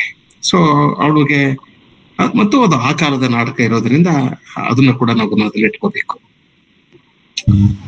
ಹಲೋ ಸರ್, ಕೇಳಿಸ್ತಾ ಇದೆಯಾ ಸರ್? ಹಾ ಪೂಜೆ ಕೇಳ್ತಾ ಇದೆ, ಮಾತಾಡಿ ಸರ್. ಇದೇ ಕನೆಕ್ಷನ್ ಅಲ್ಲಿ ಮುಂದುವರೆದು ಈಗ ಇನ್ನೊಂದು ಆಸ್ಪೆಕ್ಟ್ ನಾವು ಆ ಡ್ರಾಮಾನಲ್ಲಿ ನೋಡ್ಬೇಕು ಅಂದ್ರೆ ರೇಸಿಸಮ್ ಸರ್. ಸೊ ಇಲ್ಲಿ ನಾವು ಇಯಾಗೋನ್ ಮಾತು ಇಷ್ಟು ಸರಳವಾಗಿ ಈಸಿಯಾಗಿ ಹೆಂಗ್ ಅವನ್ ಕೇಳ್ತಾನೆ, ಹೆಂಡತಿ ಮೇಲೆ ಅಷ್ಟು ಪ್ರೀತಿ ಇದ್ರು ಯಾಕೆ ಕೇಳ್ತಾನೆ ಅನ್ನೋದಕ್ಕೆ ನಾವು ಮೋಟಿವ್ ಅನ್ನ ಹುಡುಕಿದ್ರೆ ಪ್ರಾಬಬ್ಲಿ ಅಲ್ಲಿ ನಾವು ರೇಸಿಸಮ್ ನಿಂದ ಉಂಟಾದಂತ ಕೀಳರಿಮೆ ನೋಡ್ಬೋದಾ ಸರ್? ಯಾಕಂದ್ರೆ ತಾನು ಕರಿಯ, ಈಸ್ ಫ್ರಮ್ ಆಫ್ರಿಕಾ, ಆಮೇಲೆ ಒಂದು ಬಿಳಿ ಹೆಣ್ಮಗಳು ಪ್ರೀತಿ ಮಾಡಿದಾಳೆ ಅನ್ನೋದು, ಬಿಕಾಸ್ ಪದೇ ಅವನು ಹೇಳ್ತಾನೆ ಬಿಳಿಯಾದ ಅಂದ್ರೆ ಸ್ನೋ, ವೈಟ್ ಸ್ನೋ, ನಿನ್ನ ದೇಹಕ್ಕೆ ನಾನು ಇದ್ ಮಾಡೋದಿಲ್ಲ ಅನ್ನೋದನ್ನು ರಿಪೀಟೆಡ್ಲಿ ಬ್ಲಾಕ್ ಅಂಡ್ ವೈಟ್ ಬರ್ತಾ ಹೋಗ್ತದೆ ಸರ್ ಒಥೆಲ್ಲೋ ಅಲ್ಲಿ. ಸೊ ಅದನ್ನ ನೋಡಿದ್ರೆ ವಾಸ್ ಈ ಅ ಲಿಟಲ್ ಅಂದ್ರೆ ಇನ್ಫೀರಿಯಾರಿಟಿ ಇತ್ತ ಅವನಿಗೆ? ವಾಸ್ ಈ like a little under confident, ಇವಳು ಬಿಳಿಯ ಹೆಣ್ಣು ಮಗಳು ನನ್ನನ್ನು ಎಷ್ಟರ ಮಟ್ಟಿಗೆ ಪ್ರೀತಿ ಮಾಡಬಹುದು, ಇದು ಪರ್ಮನೆಂಟ್ ಆಗಿ ಪ್ರೀತಿ ಉಳಿಬಹುದಾ ಅನ್ನುವಂತ ಒಂದು ಸಣ್ಣ ಒಂದು ಅಪನಂಬಿಕೆ ಅವನಲ್ಲಿ, ಸಂಶಯ ಇತ್ತು. ಅದಕ್ಕೆ ಇಯಾಗೋ ಫೈರ್ ಕೊಟ್ನ ನನ್ನ ಅಭಿಪ್ರಾಯ. I don't no, that is how I look at it. ಇಲ್ಲ ಅಂದ್ರೆ ತನ್ನ ಹೆಂಡತಿಯನ್ನ ಅಷ್ಟು ಪ್ರೀತಿ ಪಟ್ಟು ಅವಳನ್ನ ಮದುವೆ ಆಗಿ ಆಮೇಲೆ ಅವಳು ಕಂಪ್ಲೀಟ್ ಆಗಿ ಅವನಿಗೆ ಪ್ರೀತಿ ಕೊಟ್ಟಾಗ ಸಂಶಯ ಅಷ್ಟು ಬೇಗ ಕ್ಯಾಚಪ್ ಆಗುತ್ತೆ ಅಂತ ಅನ್ಸಲ್ಲ ಸರ್. ಸೊ ಅದಕ್ಕೆಲ್ಲೋ ಒಂದ್ ಕಡೆಗೆ ಸೀಡ್ ಇರಬಹುದೇನೋ, ಅದಕ್ಕೆ ಇಯಾಗೋ ಅದನ್ನ ಸ್ವಲ್ಪ ಇದ್ ಮಾಡ್ತಾನೇನೋ ಅಂತ ಅನಿಸ್ತು ನನಗೆ. So is this racial conflict? And ಇದನ್ನ ನಾವು ಮುಂದುವರಿಸಿ ನೋಡಿದ್ರೆ ಇನ್ ಇಂಡಿಯನ್ ಕಾಂಟೆಕ್ಸ್ಟ್ ಇದು ಕಾಸ್ಟ್ ಅಲ್ಲಿನೂ ಹಂಗೆ ಆಗ್ತದ ಅಂತ. When there are inter caste marriages, how successful they are, do they end up till the end, or ಇದು ಒಂದು ರೀತಿಯಾದಂತಹ ಕಾಸ್ಟ್ ಡಿಫ್ರೆನ್ಸ್ ಎಲ್ಲೋ ಒಂದ್ ಕಡೆ ಸಂಶಯ ಉಳಿತದ ಇಬ್ಬರ ನಡುವೆ? I don't know how to, I mean this is my difficulty here. So ನಿಮ್ಮ ಅಭಿಪ್ರಾಯ ಏನು ಸರ್? ಒಂದು ಮಟ್ಟದವರೆಗೆ ನಾನು ನಿಮ್ಮ ಎರಡೂ ಮಾತುಗಳನ್ನ ಒಪ್ಕೊಳ್ತೇನೆ.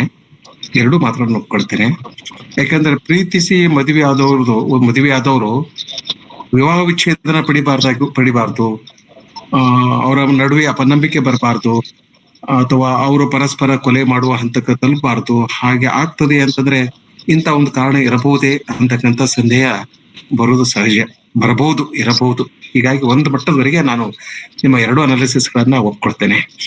ಆಮೇಲೆ ಈ ಕಪ್ಪು ಬೆಳಕು, ಕರಿಯ ಬಿಳಿಯ, ಈ ರೇಸಿಯಲ್ ಈ ನೆಲೆಯಿಂದ ಈ ಒಂದು ಪರ್ಸ್ಪೆಕ್ಟಿವ್ ಈ ನಾಟಕವನ್ನು ಅನೇಕ ಜನರು ನೋಡಿದ್ದಾರೆ. ಆಮೇಲೆ ನಿಮ್ಮ ಪ್ರಯತ್ನ ಸರಿ ಇದೆ, ಅದೇನು ತಪ್ಪೇನಿಲ್ಲ, ಹಾಗೆ ನೋಡ್ಬಹುದು ಅಂತ ಅನಿಸ್ತದೆ.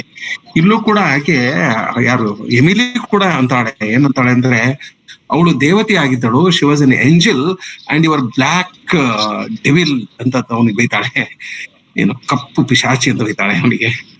ಅಂದ್ರೆ ಆ ಒಂದು ರೇಸಿಯಲ್ ಇದೇನದಲ್ಲ ಡಿಸ್ಕ್ರಿಮಿನೇಷನ್ ಇರಬಹುದು ಅಂತ ಅನಿಸ್ತದೆ ನನಗೆ, ಇದು ನಿಮ್ಮ ಮಾತು. ಆದ್ರೆ ಅದರ ಮೋಟಿಫ್, ಮರ್ಡರ್ದ ಮೋಟಿಫ್ ನನಗೆ ಬಹಳ ಎಲ್ಲಿ ಹೆಚ್ಚು ಕಾಣುತ್ತದೆ ಅಂತಂದ್ರೆ ಅವನಿಗೆ ಆ ರುಮಾಲಿನಲ್ಲಿ ವಿಶ್ವಾಸ ಇರ್ತದೆ, ಕರವಸ್ತ್ರದಲ್ಲಿ ವಿಶ್ವಾಸ ಇರ್ತದೆ. ಯಾಕಂದ್ರೆ ಇದು ತನ್ನ ತಾಯಿ ತನಗೆ ಕೊಟ್ಟಿತ್ತು, ತನ್ನ ತಾಯಿಗೆ ಒಬ್ಬ ಈಜಿಪ್ತಿನ ಮಹಿಳೆ ಕೊಟ್ಟಿತ್ತು.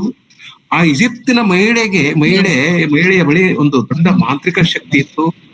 ಆಮೇಲೆ ಅದ್ರ ಜೊತೆ ಒಂದು ನಂಬಿಕೆ ಇತ್ತು. ನಂಬಿಕೆ ಅಂದ್ರೆ ಯಾರು ಈ ರುಮಾಲನ್ನ ಸರಿಯಾಗಿ ಕಾಪಾಡಿಕೊಳ್ತಾರೆಯೋ ಅವರು ತನ್ನ ಗಂಡನ ಪ್ರೀತಿಯನ್ನು ಕಾಪಾಡಿಕೊಳ್ತಾರೆ ಅಂತ. ಸೊ ಯಾವಾಗ ಆ ವಸ್ತ್ರವನ್ನ ಕಳ್ಕೊಂಡಲ್ಲ, ಶೀಲವನ್ನೇ ಕಳ್ಕೊಂಡು ಅಂತನೋ ಒಂದು ಅವನಿಗೆ ನಂಬಿಕೆ ಬರ್ತದೆ. ಆಮೇಲೆ ಅದು ಯಾವಾಗ ಆ ಇಯಾಗನ್ನ ಕ್ಯಾಶುವನ್ನ ಹತ್ತಿರ ಮನೆಯಲ್ಲಿ ಅದು ಅವನಿಗೆ ಸಿಗ್ತದೆ, ಅವನ ಕೈಯಲ್ಲಿ ಇರೋದು ಅವನು ನೋಡ್ತಾನೆ, ಅವಾಗ ಅವನು he doesn't think that he was using the handkerchief. He thinks that he was using my wife ಅಂತಕ್ಕಂಥ ಒಂದು ಅನಿಸ್ತದೆ ಅವನಿಗೆ. ಒಂದೇ ನಿಮಿಷ. ಸೊ ಹೀಗಾಗಿ ಎರಡೂ ಇದಾವೆ. ಪೂಜಾ, ನೀವು ಹೇಳುದ್ರಲ್ಲೂ ಪಾಯಿಂಟ್. ಸರ್ ಇಲ್ಲಿ ಮುಂದುವರೆದು ಈಗ ಶೇಕ್ಸ್ಪಿಯರ್ ನನ್ನ ಪೋಸ್ಟ್ ಕೊಲೋನಿಯಲ್ ಪರ್ಸ್ಪೆಕ್ಟಿವ್ ಇಂದ ನೋಡ್ತೇವೆ ನಾವು. ಫಾರ್ ಎಕ್ಸಾಂಪಲ್ ಟೆಂಪೆಸ್ಟ್ ಅಲ್ಲಿನೂ ಕೂಡ ಅವನು ಕ್ಯಾಲಿಬನ್ ಅನ್ನ ಹೆಂಗ್ ತೋರಿಸ್ತಾನೆ ಅನ್ನೋದ್ರ ಬಗ್ಗೆ ಬೇಕಾದಷ್ಟು ಚರ್ಚೆಗಳಾಗಿದಾವೆ. ಸೊ ಇಲ್ಲೂ ಕೂಡ ನಾನು ಆ ಒಥೆಲ್ಲೋ ಒಬ್ಬ ಬ್ಲ್ಯಾಕ್, ಅವನು ಆ ಹ್ಯಾಂಡ್ ಕರ್ಚಿಫ್ಗೆ ಸೂಪರ್ಸ್ಟಿಷಿಯಸ್ ಆದಂತ ಒಂದು ನೋಷನ್ಸ್ ಅನ್ನ ಅಟ್ಯಾಚ್ ಮಾಡ್ತಾನೆ ಅನ್ನೋದನ್ನ ನೋಡಬಹುದು. ಅಥವಾ ಅವನು ಎಷ್ಟೇ ಬಿಳಿಯರು ಅವನನ್ನ ಪ್ರೀತಿ ಮಾಡಿದ್ರೂ ಕೂಡ ಪ್ರೊಬ್ಯಾಬಲಿ ಅವನಿಗೆ ತನಗೆ ಅಪನಂಬಿಕೆ ಇರ್ತದೋ ಏನೋ ಅನ್ನುವಂಥ ಈ ರೀತಿಯಾದಂತ ಕ್ಯಾರೆಕ್ಟರೈಸೇಷನ್ ಶೇಕ್ಸ್ಪಿಯರ್ ಮಾಡಿದ್ರೆ ಹಿಂದೆ.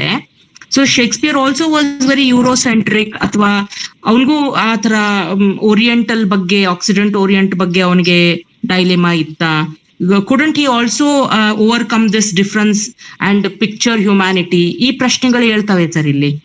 So what do you think sir about it? ಇಲ್ಲ, ಇದ್ರ ಬಗ್ಗೆಗೂ ಕೂಡ ನನಗೆ ಸ್ವಲ್ಪ ರಿಸರ್ವೇಶನ್ ಇದೆ. ನಾನು ಈ ಎಲ್ಲಾ ವಾದಗಳನ್ನ, ಚರ್ಚೆಗಳನ್ನ ನೋಡಿದ್ದೇನೆ, ಈ ಎಲ್ಲಾ ಪರ್ಸ್ಪೆಕ್ಟಿವ್ಸ್ ಗಳನ್ನ ನೋಡಿದ್ದೇನೆ ಮತ್ತು ಮಾತುಗಳನ್ನ ಕೇಳಿದ್ದೇನೆ, ಲೇಖನಗಳನ್ನೆಲ್ಲ ಓದಿದ್ದೇನೆ. ಅದೇನಾಗ್ತದೆ ಅಂತ ಆದ್ರೆ ಇದನ್ನೆಲ್ಲ ನೋಡಿದ ಮೇಲೂ ನನಗೆ ಅನಿಸ್ತದೆ, ಶೇಕ್ಸ್ಪಿಯರ್ ಅಂತ ಒಬ್ಬ ಪ್ರತಿಭಾವಂತ ಲೇಖಕ, ನಾಟಕಕಾರನನ್ನ ನಾವು ಬೇರೆ ನೆಲೆಯಿಂದ ನೋಡ್ಬೇಕೇನೋ ಅಂತ. ಈ ಎಲ್ಲಾ ಸಂಗತಿಗಳು ನಾಟಕಗಳಲ್ಲಿ ಇವೆ. ಇದರ ಅರ್ಥ ಇವುಗಳನ್ನ ಶೇಕ್ಸ್ಪಿಯರ್ ನಂಬಿದ್ದ, ಅವನು ಯೂರೋಸೆಂಟ್ರಿಕ್ ಆಗಿದ್ದ ಅಂತಕ್ಕಂಥ ತೀರ್ಮಾನಗಳಿಗೆ ಬರೋದ್ರ ಬಗ್ಗೆ ನನಗೆ ರಿಸರ್ವೇಶನ್ ಇದೆ. ಆದ್ರೆ ಈ ಎಲ್ಲ ಸಂಗತಿಗಳು ಇದರಲ್ಲಿ ಇವೆ ಅನ್ನೋದನ್ನ ನಾನು ಒಪ್ಕೊಳ್ತೇನೆ. ಅದು ಟೆಂಪೆಸ್ಟ್ ಆಗಿರ್ಬೋದು, ಈ ಒಥೆಲೋ ಆಗಿರ್ಬೋದು, ಬೇರೆ ಬೇರೆ ಮರ್ಚೆಂಟ್ ಆಫ್ ವೆನಿಸ್ ಆಗಿರ್ಬೋದು, ಅನೇಕ ನಾಟಕಗಳಲ್ಲಿ ಇಂಥ ಒಂದು ಯಹೂದಿ ಕ್ರಿಶ್ಚಿಯನ್ರ ಮಧ್ಯೆ ಅಥವಾ ಬ್ಲ್ಯಾಕ್ ವೈಟ್ ಮಧ್ಯೆ ಎಲ್ಲ ಸಂಘರ್ಷಗಳು ಅವೆಲ್ಲ ಬರ್ತಾ ಇರ್ತವೆ. ಆದ್ರೆ ಮನುಷ್ಯ ಜಗತ್ತಿನಲ್ಲಿ ಶೇಕ್ಸ್ಪಿಯರ್ಗೆ ಬಲವಾದ ವಿಶ್ವಾಸ ಮತ್ತು ನಂಬಿಕೆ. ಮನುಷ್ಯ ಜಗತ್ತು ಬಹಳ ಮುಖ್ಯ ಅವನಿಗೆ. ಅಂದ್ರೆ ಒಬ್ಬ ಮನುಷ್ಯ ಒಂದು ಕೃತ್ಯವನ್ನ ಎಸಗುವಾಗ ಅವನ ಜಾತಿ, ಧರ್ಮ, ಪ್ರದೇಶ, ಭಾಷಾ ಇವು ಏನಾದ್ರೂ ಸಣ್ಣ ಮಟ್ಟದ ಪ್ರಭಾವ, ಪರಿಣಾಮ ಬೀರಿರ್ಬೋದು. ಆದ್ರೆ ಅಲ್ಟಿಮೇಟ್ ಆಗಿ ಅವನು ತನ್ನ ಮನೋಧೋರಣೆಗೆ ಅನುಗುಣವಾಗಿ ಈ ಕೆಲಸವನ್ನ ಮಾಡ್ತಾನೆ ಅಂತ. ಇದು ಇಲ್ಲೊಬ್ರು ನೋಡ್ರಿ, ಪೂರ್ವಕವಾಗಿ ಇಲ್ಲೊಂದು ಮಾತಿದೆ, ಪ್ರವೀಣ್ ಕುರಳ್ಳಿ ಅಂತ ಹೇಳಿ ನನ್ನ ವಿದ್ಯಾರ್ಥಿ. ಅವನು Othello's final speech was a terrible exposure of human weaknesses, T S. Eliot. ಇದನ್ನ ಇಲಸ್ಟ್ರೇಟ್ ಮಾಡ್ರಿ ಅಂತ ಹೇಳಿದ್ದಾರೆ. ನೀವು ಆ ಕೆಲಸವನ್ನ ಮಾಡಿ ಮುಗಿಸಿದ್ದೇವೆ. ಅಂದ್ರೆ ಕೊನೆಯ ಡೈಲಾಗ್ ಏನಿದೆಯಲ್ಲ, it's A terrible exposure of human weaknesses. ಹೀಗಾಗಿ ಈ ಮನುಷ್ಯನ ವೀಕ್ನೆಸ್ ಗಳಲ್ಲಿ ಅವನಿಗೆ ಆಸಕ್ತಿ ಇತ್ತು, ಕುತೂಹಲ ಇತ್ತು ಅಂತ ಅನ್ನೋದು. ಅದರಲ್ಲಿ ಅದು ವೀಕ್ನೆಸ್ ಅನ್ನೋದು, ದೌರ್ಬಲ್ಯ ಗಂಡಿನಲ್ಲಿ ಇರ್ತದೆ, ಹೆಣ್ಣಿನಲ್ಲಿ ಇರ್ತದೆ, ಅಥೆನೋನಲ್ಲಿ ಇರ್ತದೆ, ಡೆಸ್ಟಾರ್ನಮೋಡಲ್ಲಿ ಇರ್ತದೆ, ಅವ್ರ ಅಪ್ಪನಲ್ಲೂ ಇರ್ತದೆ. ಹೀಗೆ ಎಲ್ಲಾ ಮನುಷ್ಯರಲ್ಲೂ ಅದು ಇರ್ತದೆ. ಆ ಜಾತಿಯಲ್ಲೂ ಇರ್ತದೆ, ಈ ಜಾತಿಯಲ್ಲೂ ಇರ್ತದೆ, ಮೇಲ್ಜಾತಿಯಲ್ಲೂ ಇರ್ತದೆ, ಈ ಕಡೆ ಯಾವುದೇ ಜಾತಿ ಎಲ್ಲೂ ತಗೊಂಡ್ರು ಕೂಡ ಈ ಮನುಷ್ಯ ದೌರ್ಬಲ್ಯ ಅನ್ನೋದು ಎಲ್ಲ ಕಡೆ ಇರ್ತವೆ. ಪ್ರಮಾಣ ಹೆಚ್ಚು ಕಡಿಮೆ ಆಗಿರ್ತದೆ. ಸರ್ ಒಂದ್ ಸಂದೇಹ ಸರ್. ಹೀಗೆ ಒಂದೇ ನಿಮಿಷ. ಈ ರೀತಿಯಾಗಿ ನಾನು ಶೇಕ್ಸ್ಪಿಯರ್ ನಾಟಕಗಳನ್ನ ಒಟ್ಟು ಮನುಷ್ಯ ಜೀವನವನ್ನ ನೋಡ್ತೇನೆ. ಮಾತಾಡಿ ಪ್ರವೀಣ್.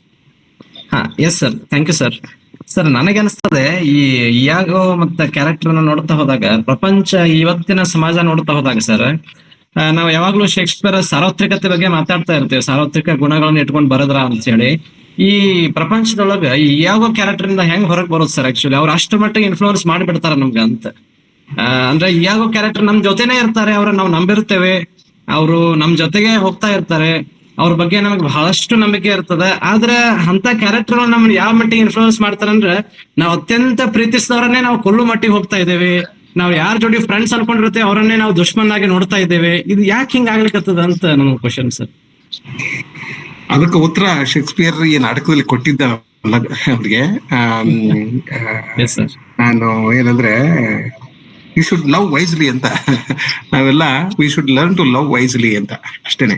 ಆಮೇಲೆ ಅವರಿಂದ ಬಿಡುಗಡೆ ಇಲ್ಲ.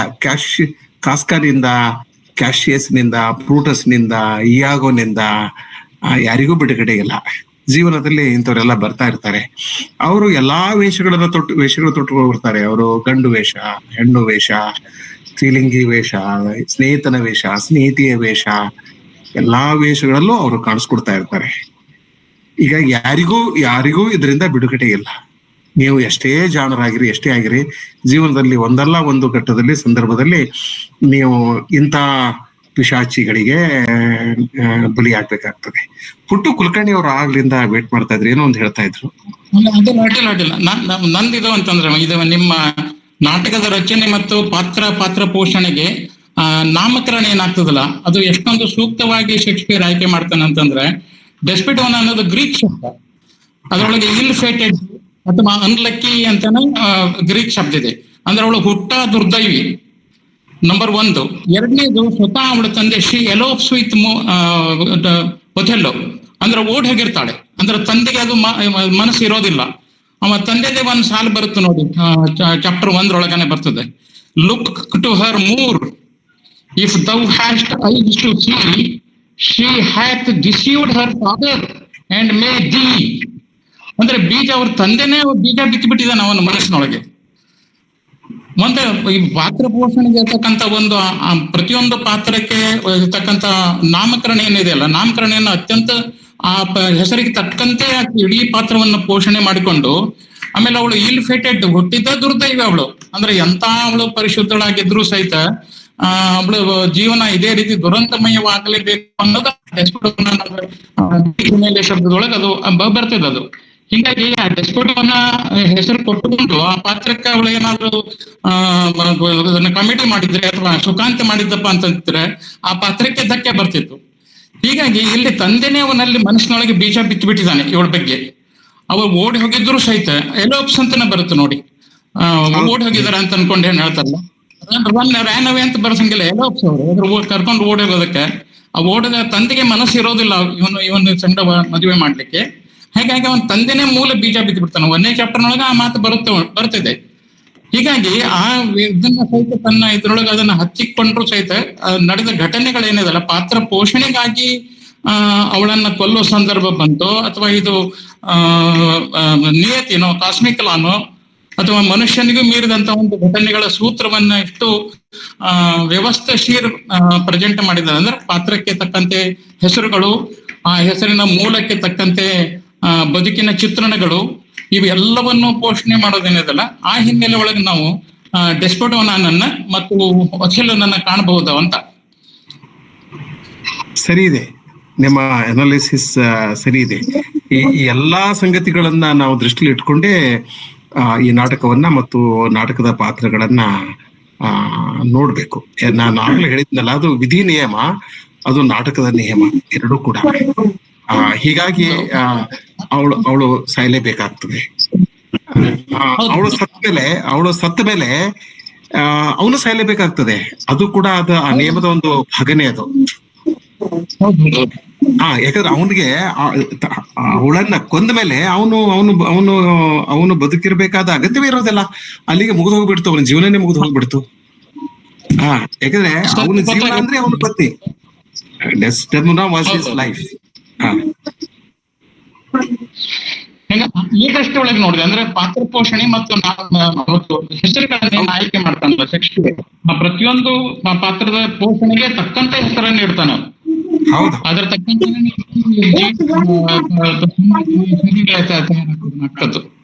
ಹೌದೌದು, ಸರಿ ಇದೆ. ಇಲ್ಲಿ ಪೂಜಾ ಅವ್ರ ಮತ್ತೊಂದು, wisdom is not easily gained, we have to pay price for it ಅನ್ನೋದು ಬಹಳ ಸತ್ಯವಾದ ಮಾತು. ಯಾವುದೇ ರೀತಿಯ ಒಂದು ವಿಸ್ಡಮ್ಗೆ ಅದು ಸುಮ್ಮನೆ ಬರೋದೇ ಇಲ್ಲ, ಮತ್ತು ಅದಕ್ಕೆ ಬೆಲೆನೂ ಕೊಡಬೇಕು ಅನ್ನೋದು ಸರಿಯಾದ ಮಾತು ಇಲ್ಲಿದೆ ಅದರಲ್ಲಿ. Passionate love leads to suspect ಅಂತ ಹೇಳಿ ಶಿವಶರಣಪ್ಪ ಬಾಲಿ, ನಮ್ಮೂರಿನವರು, ಇವರು ಸಾತಿಯಾಡ್ದವ್ರು, ಇಂಗ್ಲಿಷ್ ಮಾಸ್ಟರ್. ಸರಿ ಇದೆ, ಒಳ್ಳೆ ಆ ಸ್ಟೇಟ್ಮೆಂಟ್ ಬಗ್ಗೆ ಏನ್ ತಕರಾರಿಲ್ಲ. Passionate love leads to suspect. ಎಲ್ಲಾ ಕಾಲಕ್ಕೂ ಪ್ಯಾಷನೇಟ್ ಲವ್ ಸಸ್ಪೆಕ್ಟಿಗೆ ಅವಕಾಶ ಮಾಡಿಕೊಡ್ತದೆ ಅಂತ ಏನಿಲ್ಲ, ಅದನ್ನ ಮೀರಬಹುದು. ಇಲ್ಲ, ಅತಿಯಾದ ಪ್ರೀತಿ ಹಾಗೆ ಮಾಡಿಸ್ತಾ ಇರ್ತದೆ ಸರ್. ಹಲೋ ನಮಸ್ಕಾರ, ನಾನ್ ಮಾತಾಡೋದು DM ಹಿರೇಮಠ ಸರ್. ಇದು ಏನಿದೆ ಅಂದ್ರೆ ಮುಖ್ಯವಾಗಿ ಅತಿಯಾದ ಪ್ರೀತಿ ಅನ್ನೋದು ಏನ್ ಮಾಡ್ತಾ ಇದೆ ಅಂದ್ರೆ, ಅದರಲ್ಲಿ ಒಂದ್ ಸ್ವಲ್ಪ ಲೋಪದೋಷ ಕಂಡಿತ್ತು ಅಂದ್ರೆ ಅವನು ಅದನ್ನ ಸಹಿಸ್ಕೊಳ್ಳೋದಕ್ಕೆ ಸಾಧ್ಯ ಇಲ್ಲ. ಅದನ್ನ ನಾವು ಏನ್ ಮಾಡ್ತೀವಿ ಅಂದ್ರೆ ವಿಧಿಯ ಆಟ ಹಾಗೆ ಮಾಡಿಸ್ತು ಅನ್ನುವಂಥ ಒಂದು ನಿರ್ಣಯಕ್ಕೆ ಬಂದ್ಬಿಡ್ತೀವಿ.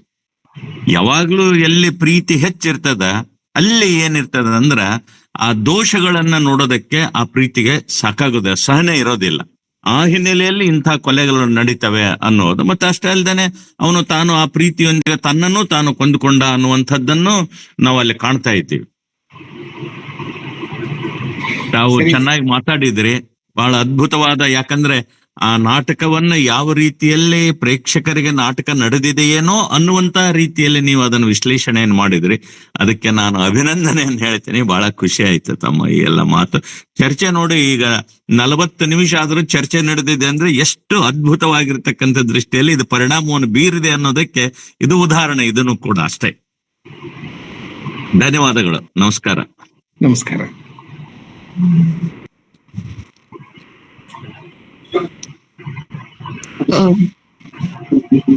ಸರ್ 7:40 ನಾಗೇಶ್ ಹಿರೇಗೌಡ್ರು ಹ್ಯಾಂಡ್ ರೈಸ್ ಮಾಡಿದ್ದಾರೆ. ಅವ್ರೊಂದು ಪ್ರಶ್ನೆನ ಎತ್ಕೊಂಡು ಕಾರ್ಯಕ್ರಮನ.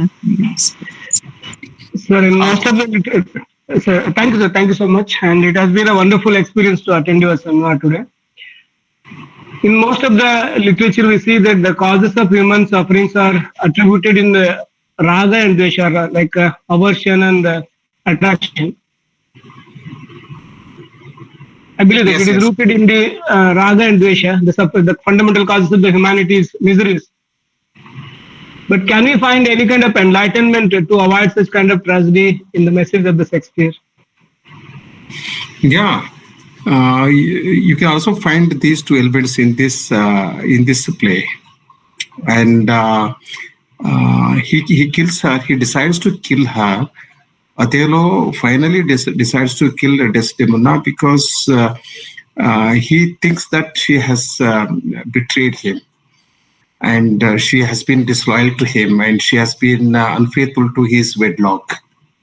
This was his perception, and as I said, he loves her, and he expects that she should always be loyal to him. And what you say, raga and dvesha, you find raga and dvesha in Othello. And he was very greatly attracted towards Desdemona, with whom he eloped and he married against the will and wish of her father and all that. And this leads to, or this turns into what we call love, attraction, raga, etc. They all turn into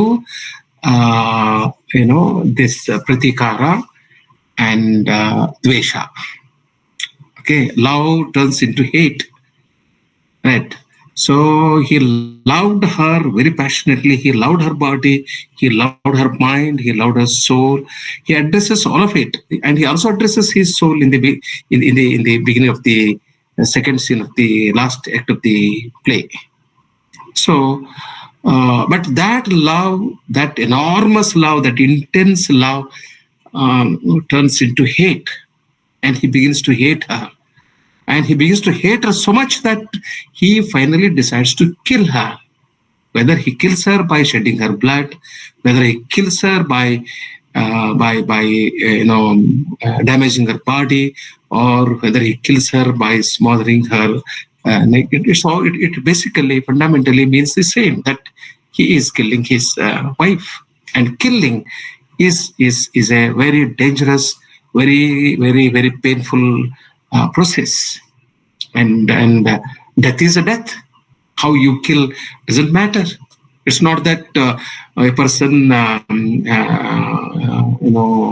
feels more pain when he is stabbed than when he is hanged. So you find it in this play, in several plays of Shakespeare. I think I have answered your question, Nagesh. Okay, so thank you so much. Yes, it's there, sir. Thank you. Okay, fine. Yes. Doctor Vijayalakshmi, ಪ್ರಶ್ನೆಗಳು ಇಲ್ಲ ಅಂತಂದ್ರೆ, ಯಾರು ಏನು ಹೇಳಬೇಕಾದಿದ್ದಿಲ್ಲ ಅಂತಂದ್ರೆ ನೀವು ಕಾರ್ಯಕ್ರಮವನ್ನ ಮುಗಿಸ್ಬೋದು. Sir ನಮಸ್ತೆ sir. Madam please. Sir ನಮಸ್ತೆ ಸರ್. ಸರ್ ಬಹಳ ಚೆನ್ನಾಗಿ ಹೇಳಿದ್ರಿ ಸರ್. ನನಗಂತೂ ಆ ಒಥೆಲೋ ಕಥೆಯಲ್ಲಿ ಸಂಪೂರ್ಣವಾಗಿ ಮುಳುಗಿ ಹೋಗಿಬಿಟ್ಟಿದ್ನಿ ಸರ್. ಯಾಕಂದ್ರೆ ಬಹಳ ಚಂದ ಇತ್ತು ಸರ್ ಹೇಳೋದು. ಮತ್ತೆ ಪ್ರೀತಿ ಮತ್ತೆ ಹೋಗಿ ಯಾವ ರೀತಿ ಮುಂದೆ ಅದು ದ್ವೇಷ ಕನ್ವರ್ಟ್ ಆಗುತ್ತೆ, ಅದಕ್ಕೆ ಹಲವಾರು ಕಾರಣಗಳು. ಬಟ್ ಕೊನೆಗೆ ಅವನು ಕೊಲೆ ಮಾಡ್ತಾನೆ. ಆದ್ರೆ ಮೇಡಮ್ ಅವರೊಂದು ಕ್ವಶನ್ ಕೇಳಿದ್ರೆ, ಅಷ್ಟೊಂದು ಪ್ರೀತಿಯನ್ನಾಕಿ ವ್ಯಕ್ತಪಡಿಸಿದ್ರು ಕೂಡ ಅವಳನ್ನ ಕೊಲೆ ಮಾಡಿದ. ಯಾಕಂದ್ರೆ ಸರ್ ಇಲ್ಲಿ ಏನಿದು ಆಂಗರ್ ಇಸ್ ಟೆಂಪರ್ ಮ್ಯಾಡ್ನೆಸ್ ಅಂತ ಹೇಳ್ತಾರೆ. ಇಲ್ಲಿ ಆಂಗರ್ ಇಸ್ ಟೆಂಪರ್ ಮ್ಯಾಡ್ನೆಸ್ ಅಂದ್ರೆ ನಮ್ಗೆ ಸಿಟ್ಟು ಬಂದ ಹೊತ್ತಲ್ಲಿ ನಾವು ಹೆಚ್ಚು ಕಮ್ಮಿ ಒಂದ್ ಟೈಪ್ ಅಲ್ಲಿ ನಾವು ಹುಚ್ಚರಾಗಿ ಬಿಡ್ತೀವಿ ಏನೋ ಅಂತ ಹೇಳಿ, ಅಲ್ಲಿ ಒಥೆಲೋ ಕೂಡ ಅದೇ ಒಂದು ಇದಕ್ ಹೋಗಿದ್ದೇನು ಅಂತ ಹೇಳಿ. ಯಾಕಂದ್ರೆ ಸಿಟ್ಟು ಅವನಲ್ಲಿ ದ್ವೇಷ ತುಂಬಿದ್ ಸರ್. ಅವಾಗ ತುಂಬಿದಾಗ ಅವನಲ್ಲಿ ಎಷ್ಟೋ ಕೇಳ್ಕೊಂಡ್ರು, ಏನೋ ಒಂದು ರಿಕ್ವೆಸ್ಟ್ ಮಾಡ್ಕೊಂಡ್ರು, ಎಷ್ಟೇ ಬೇಡಿಕೊಂಡ್ರು ಕೂಡ ಅವನಿಗೆ ಅವಳ ಒಂದು ಪ್ರೀತಿ ಮತ್ತು ಅವನ ಆ ಒಂದು ಸತ್ಯಾಸತ್ಯತೆ ಅರ್ಥ ಮಾಡ್ಕೊಳ್ಳುವಂತ ಮನಸ್ಥಿತಿ ಆ ವ್ಯಕ್ತಿಗೆ ಇರ್ಲಿಲ್ಲ ಏನೋ ಅಂತ ಹೇಳಿ ಸರ್ ಅಂತ ನನ್ನ ಒಂದು ಅನಿಸಿಕೆ ಸರ್. ಇಲ್ಲ, ನಿಮ್ಮ ಅನಿಸಿಕೆ ಸರಿ ಇದೆ ರತ್ನಾಕರ್. ನಿಮ್ಮ ಅನಿಸಿಕೆ ಸರಿ ಇದೆ. ಈ ಮತ್ಸರ ಅನ್ನೋದೇನಿದೆಲ್ಲ, ಮತ್ಸರ, ದ್ವೇಷ, ಇದು ಒಂದ್ಸಲ ತಲೆಗೆ ಏರ್ತು, ಮಸ್ತಕಕ್ಕೆ ಏರ್ತು ಅಂತಂದ್ರೆ ಅದು ಏನಾದ್ರೂ ಒಂದು ಅನಾಹುತ ಆದ ಮೇಲೆ, ಒಂದು ಭೀಕರವಾದಂತ ಒಂದು ಘಟನೆ ಜರುಗಿದ ಮೇಲೆನೆ ಅದು ಇಳಿಯೋದು. ಅದೊಂದು ತರ ವಿಷಯ ಇದ್ದಾಗ ಅಷ್ಟು ಬೇಗ ಇಳಿಯೋದಿಲ್ಲ ಅದು. ಸಿಟ್ಟು ಬಂದಾಗ ನೀವ್ ಏನ್ರ ಅನ್ಬೇಕು, ಯಾರಿಗಾರ ಹೊಡಿಬೇಕು, ಅವಾಗೇ ಸಿಟ್ಟು ಹಿಡಿಯೋದು. ಬಟ್ ಏನ್ರ ಅಂದ್ರೆ ಅದಕ್ಕೆ ದುಷ್ಪರಿಣಾಮ ಇರ್ತದೆ. ಹೊಡೆದಾಗ ಅದು ಅಲ್ಲಿಗೆ ಎಂಡ್ ಆಗೋದಿಲ್ಲಲ್ಲ. ಸೊ ಹಾಗಾಗಿನೇ ಅಕ್ಕಮಹಾದೇವಿ ಹೇಳ್ತಾಳಲ್ಲ, ಬೆಟ್ಟದ ಮೇಲೊಂದು ಮನೆಯ ಮಾಡಿ, ಆ ವಚನದ ಕೊನೆ ಸಾಲಿದೆಯಲ್ಲ, ಮನದಲ್ಲಿ ಏನೋ ಕೋಪವ ತಾಳದೆ ಮನದಲ್ಲಿ ಶಾಂತವಾಗಿರಬೇಕು ಅಂತ ಹೇಳ್ತಾಳೆ. ಉತ್ತರ ಇಲ್ಲಿದೆ, ವಚನದಲ್ಲಿ ಉತ್ತರ ಇದೆ. ಅದೇ ಸರ್, ಇಲ್ಲಿ ಅತಿಲೆಗೂ ಕೂಡ ಹಳದಿ ಕಣ್ಣಿಗೆ ಕಾಣೋದೆಲ್ಲ ಕಾಮಾಲೆ ಆಗಿಬಿಡುತ್ತೆ ಸರ್ ಇಲ್ಲಿ. ಹಾಗಾದಾಗ ಕಣ್ಣು ಶುದ್ಧ ಆಗೋ ತನಕನು ಅದಂಗ ಆಗೋದಾನೆ. ಅದಕ್ಕೆ ಕಣ್ಣುಗಳು ಶುದ್ಧವಾಗಿರ್ಬೇಕು. ದೃಷ್ಟಿ ಮತ್ತು ಸೃಷ್ಟಿ, ದೃಷ್ಟಿ ಇದ್ದ ಹಾಗೆ ಸೃಷ್ಟಿ. ಅದೇ ಇಲ್ಲಿ ಸಂಬಂಧ ಸರ್, ನೀವೇ ಹೇಳಿದ್ರು ಈಗ ಒಂದ್ಸಾರಿ ಸರ್, ಸಂಬಂಧಗಳು ಸಂವೇದನೆ ಆಗ್ಬೇಕು ಅಂತ ಹೇಳಿ. ಬಟ್ ಸಂವೇದನೆ ಆಗಿಯೂ ಮತ್ತೆ ಅದು ಸಂಬಂಧಕ್ಕೆ ಹೋಗಿ ಸಂಬಂಧಕ್ಕಿಂತ ದ್ವೇಷ ಆಗಿ ಕನ್ವರ್ಟ್ ಆಗಿ ಬಿಡುತ್ತಲ್ಲ ಅಂತ ಹೇಳಿ ಸರ್, ಒಂದು ವಿಷಾದ. ಯಾಕಂದ್ರೆ ಸರ್ ಈಗ ಎಲ್ಲೋ ಇದ್ರು, ಅವ್ರು ಲವ್ ಮಾಡಿದ್ರು, ಮದುವೆ ಆದ್ರು, ಸಂಬಂಧ ಆಯ್ತು, ಸಂವೇದನೆ ಆಯ್ತು. ಆ ಸಂವೇದನದಿಂದನೂ ಕೂಡ ಅವ್ರು ಅದನ್ನ ತಾಳ್ಮೆಯಿಂದ ಕೇಳಿ ಆಕೆ ಮಾತನ್ನ ನಾವು ಸತ್ಯಾಸತ್ಯತೆಯನ್ನ ಇನ್ನೊಂದ್ ಸ್ವಲ್ಪ ಅರ್ಥ ಮಾಡ್ಕೋಬೇಕು ಅನ್ನುವಂತ ಅಲ್ಲಿ ಆ ಒಂದು ತಾಳ್ಮೆನೇ ಇಲ್ಲ ಸರ್ ಅವ್ರಿಗೆ. ಹಾಗಾಗಿ ಆ ಒಂದು ಕೊಲೆ ಆಗ್ಬಿಡ್ತು. ಆಗ್ತದ ಇಂತ ಅನೇಕ ಘಟನೆಗಳು ನಡೀತಾವಲ್ಲ. ಈಗ ಯಾವಾಗಲೂ ಪ್ರೀತಿ ಹಿಂಸೆಗೆ ದಾರಿ ಮಾಡಿಕೊಡ್ಬಾರ್ದು ಅಲ್ವೇ? ಆದ್ರೆ ಒಬ್ಬ ಪ್ರೀತಿ ಮಾಡಿರ್ತಾನೆ ಒಂದು ಹುಡುಗಿನ ಅಥವಾ ಅವನಿಗೆ ಸಿಗೋದಿಲ್ಲ, ಅವಳ ಮುಖಕ್ಕೆ ಆಸಿಡ್ ಹಾಕ್ತಾನೆ. ಅವಳನ್ನ ಪ್ರೀತಿ ಮಾಡಿದ್ದೇ ನಿಜವಾಗಿದ್ದಿದ್ರೆ ಅವನು ಆಸಿಡ್ ಹಾಕ್ಬೋದಾ? ಅಥವಾ ಅವಳಿಗೆ ಗುಂಡಿಟ್ಕೊಳ್ತಾನೆ, ಅಥವಾ ಅವನಿಗೆ ಇವನು ಸಿಗಲಿಲ್ಲ ಅಂತ ತಿಳ್ಕೊಂಡು ಅವನ ಮೇಲೆ ಏನೇನೋ ಮಾಡ್ತಿರ್ತಾಳೆ. ವಿಚಿತ್ರವಾದ ಜಗತ್ತು ಇದೆ. ನಾವು ಈ ಮನುಷ್ಯ ಸ್ವಭಾವವನ್ನು ಅರ್ಥ ಮಾಡ್ಕೋಬೇಕು ಅಷ್ಟೇ.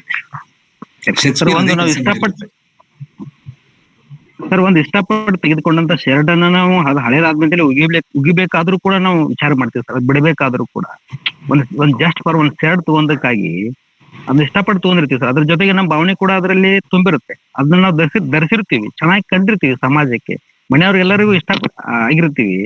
ಅಂತ ಶರ್ಟ್ ಬಿಡಕ್ ಆಗೋದಿಲ್ಲ. ಅಂತ ಹೊತ್ತಲ್ಲಿ ಅವನ ಜೊತೆಗೆ ಸಂಸಾರ ಮಾಡಿ ಇಷ್ಟಪಟ್ಟು ಇದ್ದು ಅಂತ ಮಹಿಳೆಯನ್ನ, ಒಂದು ಜೀವವನ್ನ, ಒಂದು ಆತ್ಮವನ್ನ ಕೊಲೆ ಮಾಡ್ಲಿಕ್ಕೆ ಅವನು ಸಿದ್ಧ ಆಗಿಬಿಡ್ತಾನೆ ಸರ್ ಕೊನೆಗೆ. ಇಲ್ಲೇ ಈಗ ನಮ್ಮಲ್ಲಿ ಕೂಡ ಹೇಳ್ಬೇಕಂತಾರೆ, ಎಷ್ಟೋ ಜನ ನಮ್ಮ ಮಗಳು ಬೇರೆ ವ್ಯಕ್ತಿಯನ್ನ ಪ್ರೀತಿಸಿದಳು ಅಂತ ಹೇಳಿ ಕೊಲೆ ಆಗುತ್ತೆ, ಏನೋ ಮಾಡ್ತಾರೆ, ತಂದೆ ಮಾಡ್ತಾನೆ, ಅಣ್ಣ ಮಾಡ್ತಾನೆ, ಮತ್ತಾರೋ ಮಾಡ್ತಾರೆ ಸರ್. ಹಾಗಾಗಿ ನಾವು ಇಷ್ಟಪಟ್ಟಂತ ವ್ಯಕ್ತಿನ ನಾವು ಹೆಂಗ್ ಬಿಟ್ಟು ಕೊಡ್ಲಿಕ್ಕೆ ಮನಸ್ಸು ಬರುತ್ತೆ ಅಂತ ಹೇಳಿ. ಒಂದು ವಸ್ತುವಿನ ಕೂಡ ಅಂದ್ರೆ ಇಲ್ಲಿ ಸರ ಒಂದು ವಸ್ತುವನ್ನ ನಾವು ಬಳಸ್ಬೇಕು, ವ್ಯಕ್ತಿಯನ್ನ ಪ್ರೀತಿಸ್ಬೇಕು. ಯಾವಾಗ ನಾವು ವಸ್ತುವನ್ನ ಬಳಸ್ಲಿಕ್ಕೆ ಪ್ರಾರಂಭ ಮಾಡ್ತೀವಿ, ವ್ಯಕ್ತಿಗಳನ್ನ ಬಳಸ್ಲಿಕ್ಕೆ ಪ್ರಾರಂಭ ಮಾಡ್ತೀವಿ, ಅವಾಗ ಮಾತ್ರ ಅಲ್ಲಿ ಆ ಸಂವೇದನೆ ಹೋಗಿ ಸಂಬಂಧದಿಂದ ಹೋಗಿ ದ್ವೇಷ ಆಗಿ ಕನ್ವರ್ಟ್ ಆಗಿ ಇಂಥ ಘಟನೆಗಳ ಆಗ್ಲಿಕ್ಕೆ ಎಡೆ ಮಾಡಿ ಕೊಡುತ್ತೆ ಅಂತ ಹೇಳಿ. ಸರಿ ಇದೆ. ಈಗ ವಿಜಯಲಕ್ಷ್ಮಿ, ಕೊನೆಯದಾಗಿ ಇಲ್ಲಿ 2 ಸ್ಟೇಟ್ಮೆಂಟ್ ಇದಾವೆ ಪೂಜಾ ಅವ್ರದ್ದು. ನಾನು ಅದನ್ನು ಓದಿ ಮುಗಿಸ್ಬಿಡ್ತೀನಿ, ನೀವು ಕಾರ್ಯಕ್ರಮ ಮುಗಿಸ್ಬೋದು. The quality of love is important, not intensity, I guess. She is right, and you are right, Pooja. I don't have any dispute about it. The quality of love is something which Othello does not understand in the final act of the play. ಅದಷ್ಟೇ ಹೇಳ್ಬೇಕಾಗಿತ್ತು. What matters is ultimately quality, not the intensity. But people fail to understand the quality of love. They don't understand love unless love is qualified and quantified. This is my response. And your second statement, the play is a serious critic of love as a human emotion. I agree with you. Yes, this play is a critic of love as a human emotion. So Shakespeare is basically interested in human emotions, human feelings, and more in their transformation. And how do human emotions, feelings change so quickly? Hamlet asked this question to his mother. So you used to love my father, and how could you change so quickly? ಎಂತ ಅದ್ಭುತವಾದ ಪ್ರಶ್ನೆಗಳನ್ನ ಅವನು ಮಾಡ್ತಾನೆ. ಅಂದ್ರೆ ಮನುಷ್ಯನ ಭಾವನೆಗಳು ಇವೆಲ್ಲದವಲ್ಲ, ಇವು ಬಹಳ ವೇಗವಾಗಿ ಅವು ಬದಲಾಗ್ತವೆ.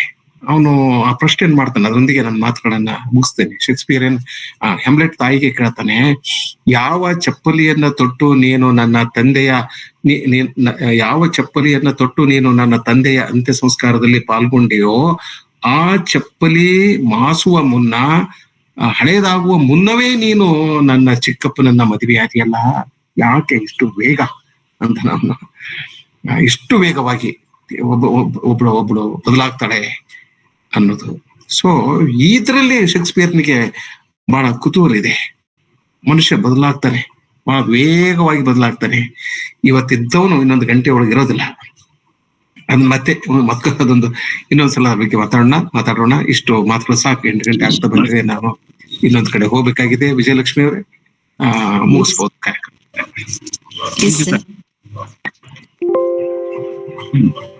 6 ಗಂಟೆ 10 ನಿಮಿಷಕ್ಕೆ ಸರ್ ಮಾತುಗಳು ಪ್ರಾರಂಭ ಆಗಿ ಆಲ್ಮೋಸ್ಟ್ 1 ಗಂಟೆ 50 ನಿಮಿಷಗಳ ಕಾಲ ನಿರಂತರವಾಗಿ ಈ ಒಂದು ನಾಟಕದ ಕೊನೆಯ ದೃಶ್ಯವನ್ನ ಇಟ್ಕೊಂಡೇನೆ ಸುಮಾರು 1 ಗಂಟೆಗಳ ಕಾಲ ಮಾತಾಡಿದ್ರು. ನಂತರದಲ್ಲಿ ಸಾಕಷ್ಟು ಈ ಒಂದು ಚರ್ಚೆಗೆ ಅವರ ಮಾತುಗಳು ಕಾರಣೀಕರ್ತ ಆಯ್ತು. ಅವರ ಎಲ್ಲ ಮಾತುಗಳಿಗೆ ನಾನು ಧಾರವಾಡ ಕಟ್ಟೆಯ ಬಳಗದ ವತಿಯಿಂದ ಹಾಗೆ ಇಲ್ಲಿ ನೆರೆದಿರುವಂತಹ ಎಲ್ಲ ಸಾಹಿತ್ಯಾಸಕ್ತರ ಪರವಾಗಿ ತುಂಬು ಹೃದಯದ ಧನ್ಯವಾದಗಳನ್ನ ಅರ್ಪಿಸ್ತೇನೆ. ಧನ್ಯವಾದಗಳು ಸರ್. ಹಾಗೆಯೇ ಕಾರ್ಯಕ್ರಮದಲ್ಲಿ ನೆರೆದಿರುವಂತಹ ಎಲ್ಲ ಹಿರಿಯರಿಗೆ ಚರ್ಚೆನಲ್ಲಿ ಭಾಗವಹಿಸಿ